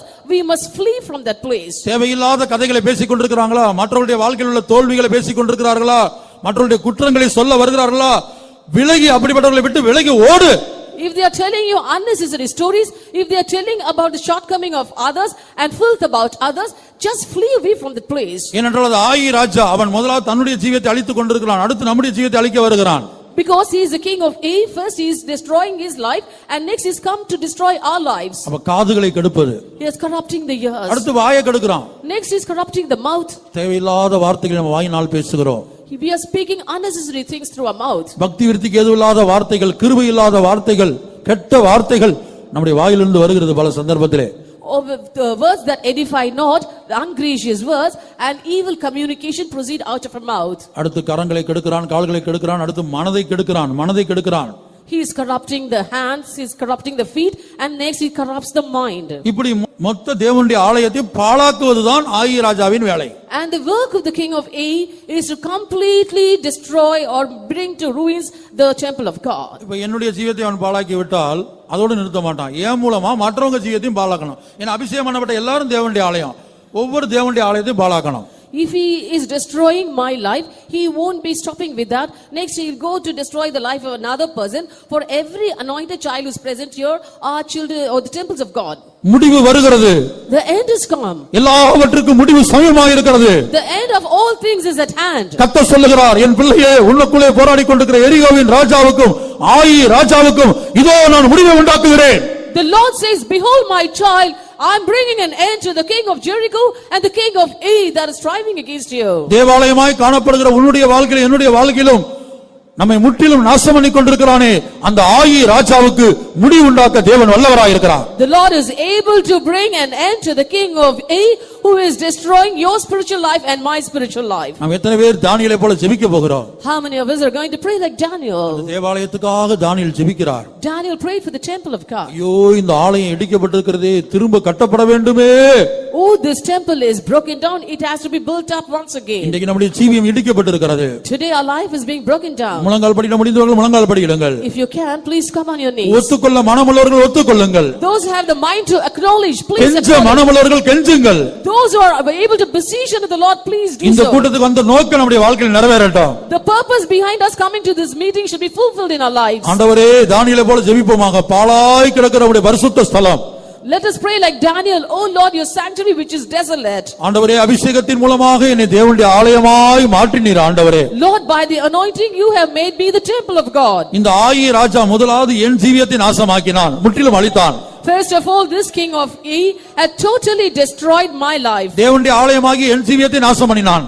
He had destroyed my life who have the temple of God. முழு நாசம் பண்ணி விட்டான் ஆண்டவரே. Lord, he is completely destroyed N it. ஆவியை கெடுத்து விட்டான். He has corrupted my N mind. ஆத்துமாவை கெடுத்து விட்டான். He has corrupted my soul. என் சரீரத்தையும் சரீரத்தில் உள்ள ஒவ்வொரு அவயங்களையும் கெடுத்து இருக்கிறான். He has corrupted my body and every member of my body. மாத்திரமல்ல, Not only that, என் மூலமாக மற்ற தேவனுடைய ஆலயத்தை மற்ற தேவனுடைய பிள்ளைகளுடைய ஜீவியத்தையும் நாசம் பண்ண முடியாய் அவன் கிரியை செய்கிறான் ஆண்டவரே. Lord, by me he is working to destroy and corrupt the life of other children of God also. நீர் முடிவு உண்டாக்க மாட்டீரோ? Lord, won't you bring an end? இந்த எரிகோவின் ராஜாவுக்கும் என் வாழ்க்கையிலே காணப்படுகிற இந்த எரிகோவின் ராஜாவுக்கும் இந்த ஆயின் ராஜாவுக்கும் இன்றைக்கு இந்த நொடிப்பொழுதே இந்த இமைப்பொழுதே முடிவுண்டாக்க மாட்டீரோ? Lord, won't you bring an end to this king of Jericho and this king of Ai who is working in my life this moment, today and in this twinkling of an eye. இந்த ரெண்டு ராஜாக்களுக்கு இன்றைக்கே முடிவுண்டாகட்டும். And let there be an end to these two kings right today. நம்முடைய சொந்த பலத்தினால் இவர்களை மேற்கொள்ள முடியாது. We cannot overcome them by our own strength. நம்முடைய அனுபவத்தை கொண்டு நம்முடைய ஞானத்தை கொண்டு நாம் இவர்களை மேற்கொள்ள முடியாது. We cannot overcome them by our experience and our wisdom. தேவன் அவர்களுக்கு முடிவுண்டாக்க வேண்டும். The Lord should bring an end to them. அப்போது நாம் அவர்களை ஈஸியாக மேற்கொள்ள ஜெயிக்கலாம். Then we can easily overpower them. நாம் கெஞ்சுவோமாக. Let us beseech the Lord. தானியேலை போல ஜெபிப்போமாக. Let us pray like Daniel. நான் தான் தேவனுடைய ஆலயம். I am the temple of God. ஆண்டவரே, அபிஷேகத்தின் மூலமாக என்னை உம்முடைய ஆலயமாய் மாற்றினீர். Lord, by the anointing you have made me your temple. அந்த ஆலயத்தின் பிரமாணம் எங்கும் பரிசுத்தம். The law in the temple is holiness everywhere. ஆனா இன்றைக்கு என் ஆவியில் பரிசுத்தம் இல்ல. But today there is no holiness in my spirit. என்னுடைய ஆத்துமாவில் பரிசுத்தம் இல்ல. There is no holiness in my soul. என் சரீரத்திலும் சரீரத்தின் அவயங்களிலும் பரிசுத்தம் இல்ல. There is no holiness in my body and the members of my body. அசுத்தமான காரியங்களை காண்கிறேன். I'm looking at filthy things. அசுத்தமான காரியங்களை கேட்கிறேன். I'm hearing filthy things. அசுத்தமான காரியங்களை பற்றி பேசுகிறேன். மற்றவருடைய அசுத்தத்தை குறித்து பேசுகிறேன். I'm speaking about the uncleanness found in the life of others. ஆண்டவரே, இந்த ஆயி ராஜா என் ஜீவியத்தை முழுதும் நாசம் பண்ணி விட்டான். Lord, this king of Ai has totally destroyed my life. ஆண்டவரே, பாழாய் கிடக்கிற உம்முடைய பரிசுத்த ஸ்தலத்தின் மேல் உம்முடைய முகத்தை பிரகாசிக்க பண்ணும். Lord, cause thy face to shine upon the sanctuary that is desolate. இடித்து போடப்பட்ட தேவ ஆலயத்தை, இடித்து போடப்பட்ட என் ஜீவியத்தை திரும்ப கட்டும். Lord, once again build up my life which has been broken down. விழுந்து போன தாவீதின் கூடாரத்தை மறுபடியும் எடுத்து கட்டுகிறவரே, Oh Lord, who is able to lift up the tabernacle of David which was fallen. இந்த வருடத்தின் கடைசியிலே என் ஜீவியம் விழுந்து போயிருக்கிறது. Lord, at the end of this year my life is fallen. எரிகோவின் ராஜாவும் ஆயி ராஜாவும் என் ஜீவியத்திலே காணப்படுகிறார்கள். The king of Jericho and the king of Ai are found in my life. முடிவு உண்டாக்கும். Bring an end. முடிவு வரட்டும். Let there be an end. முடிவு வருகிறது, முடிவு வருகிறது. The end is come, an end is come. கர்த்தர் சொல்லுகிறார், முடிவு வருகிறது, முடிவு வருகிறது. The Lord says the end is come, the end is come. எல்லாவற்றுக்கும் முடிவு சமீபமாக இருக்கிறது. The end of all things is at hand. எரிகோவின் ராஜா கொல்லப்பட வேண்டும், ஆயி ராஜா என் வாழ்க்கையில் கொல்லப்பட வேண்டும் என்று இப்போது நீ வாஞ்சித்தால், இப்போது நான் வாஞ்சித்தால், இப்போதே இந்த நொடிப்பொழுதே ஆண்டவர் அவர்களுக்கு முடிவு உண்டாக்குவார். If I desire right now that the king of Jericho should be killed and the king of Ai should be killed, right now this moment the Lord will bring an end to both of them. இப்போது நாம் வாஞ்சிக்க வேண்டும். We have to desire now. இப்போது நாம் கெஞ்ச வேண்டும். We have to beg the Lord. இப்போது நாம் கதற வேண்டும். We have to cry aloud now. எரிகோவின் ராஜாவுக்கு ஒரு முடிவை உண்டாக்கும். Bring an end to the king of Jericho.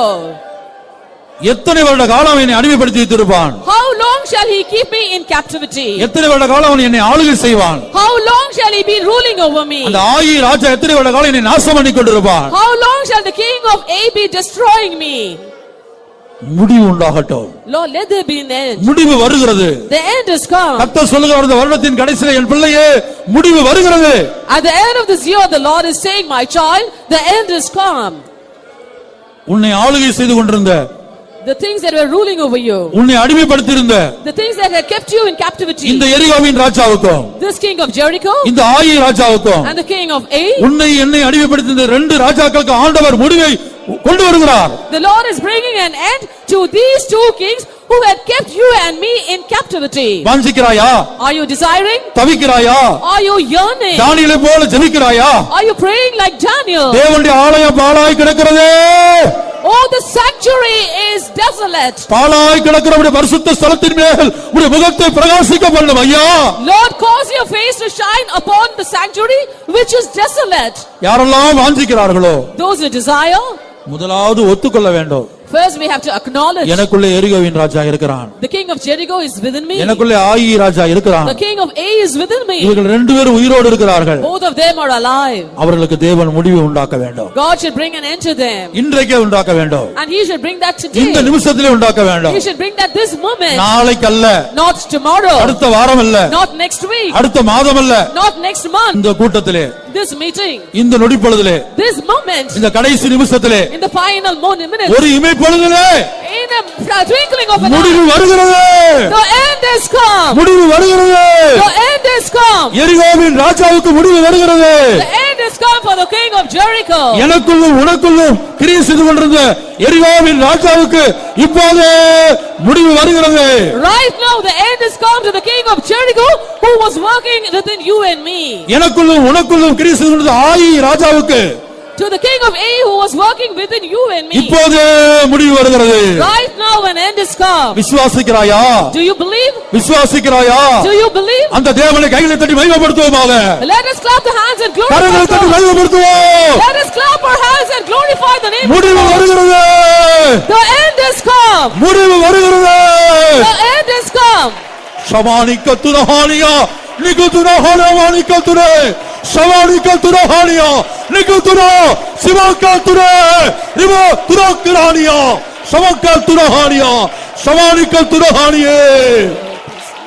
ஹalleluya.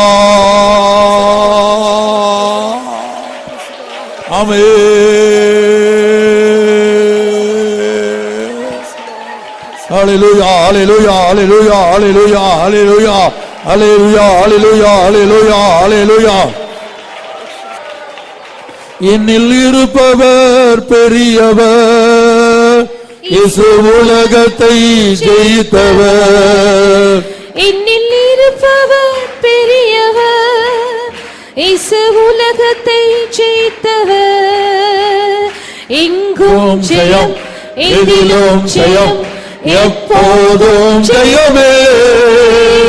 எங்கும் ஜெயம், எதிலும் ஜெயம், எப்போதும் ஜெயமே.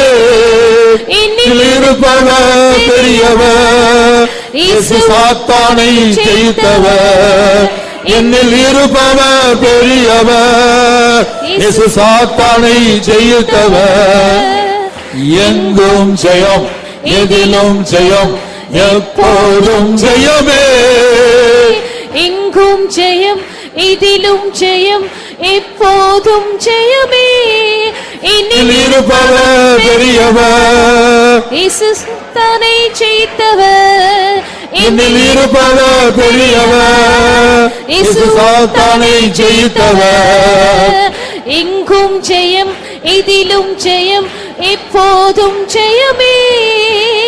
எங்கும் ஜெயம், இதிலும் ஜெயம், எப்போதும் ஜெயமே. என்னில் இருப்பவர் பெரியவர், இயேசு உலகத்தை ஜெயித்தவர். என்னில் இருப்பவர் பெரியவர், இயேசு உலகத்தை ஜெயித்தவர். என்னில் இருப்பவர் பெரியவர், இயேசு சாத்தானை ஜெயித்தவர். என்னில் இருப்பவர் பெரியவர், இயேசு சாத்தானை ஜெயித்தவர். என்னில் இருப்பவர் பெரியவர், இயேசு வியாதியை ஜெயித்தவர். என்னில் இருப்பவர் பெரியவர், இயேசு வியாதியை ஜெயித்தவர். என்னில் இருப்பவர் பெரியவர், இயேசு உலகத்தை ஜெயித்தவர். என்னில் இருப்பவர் பெரியவர், இயேசு உலகத்தை ஜெயித்தவர்.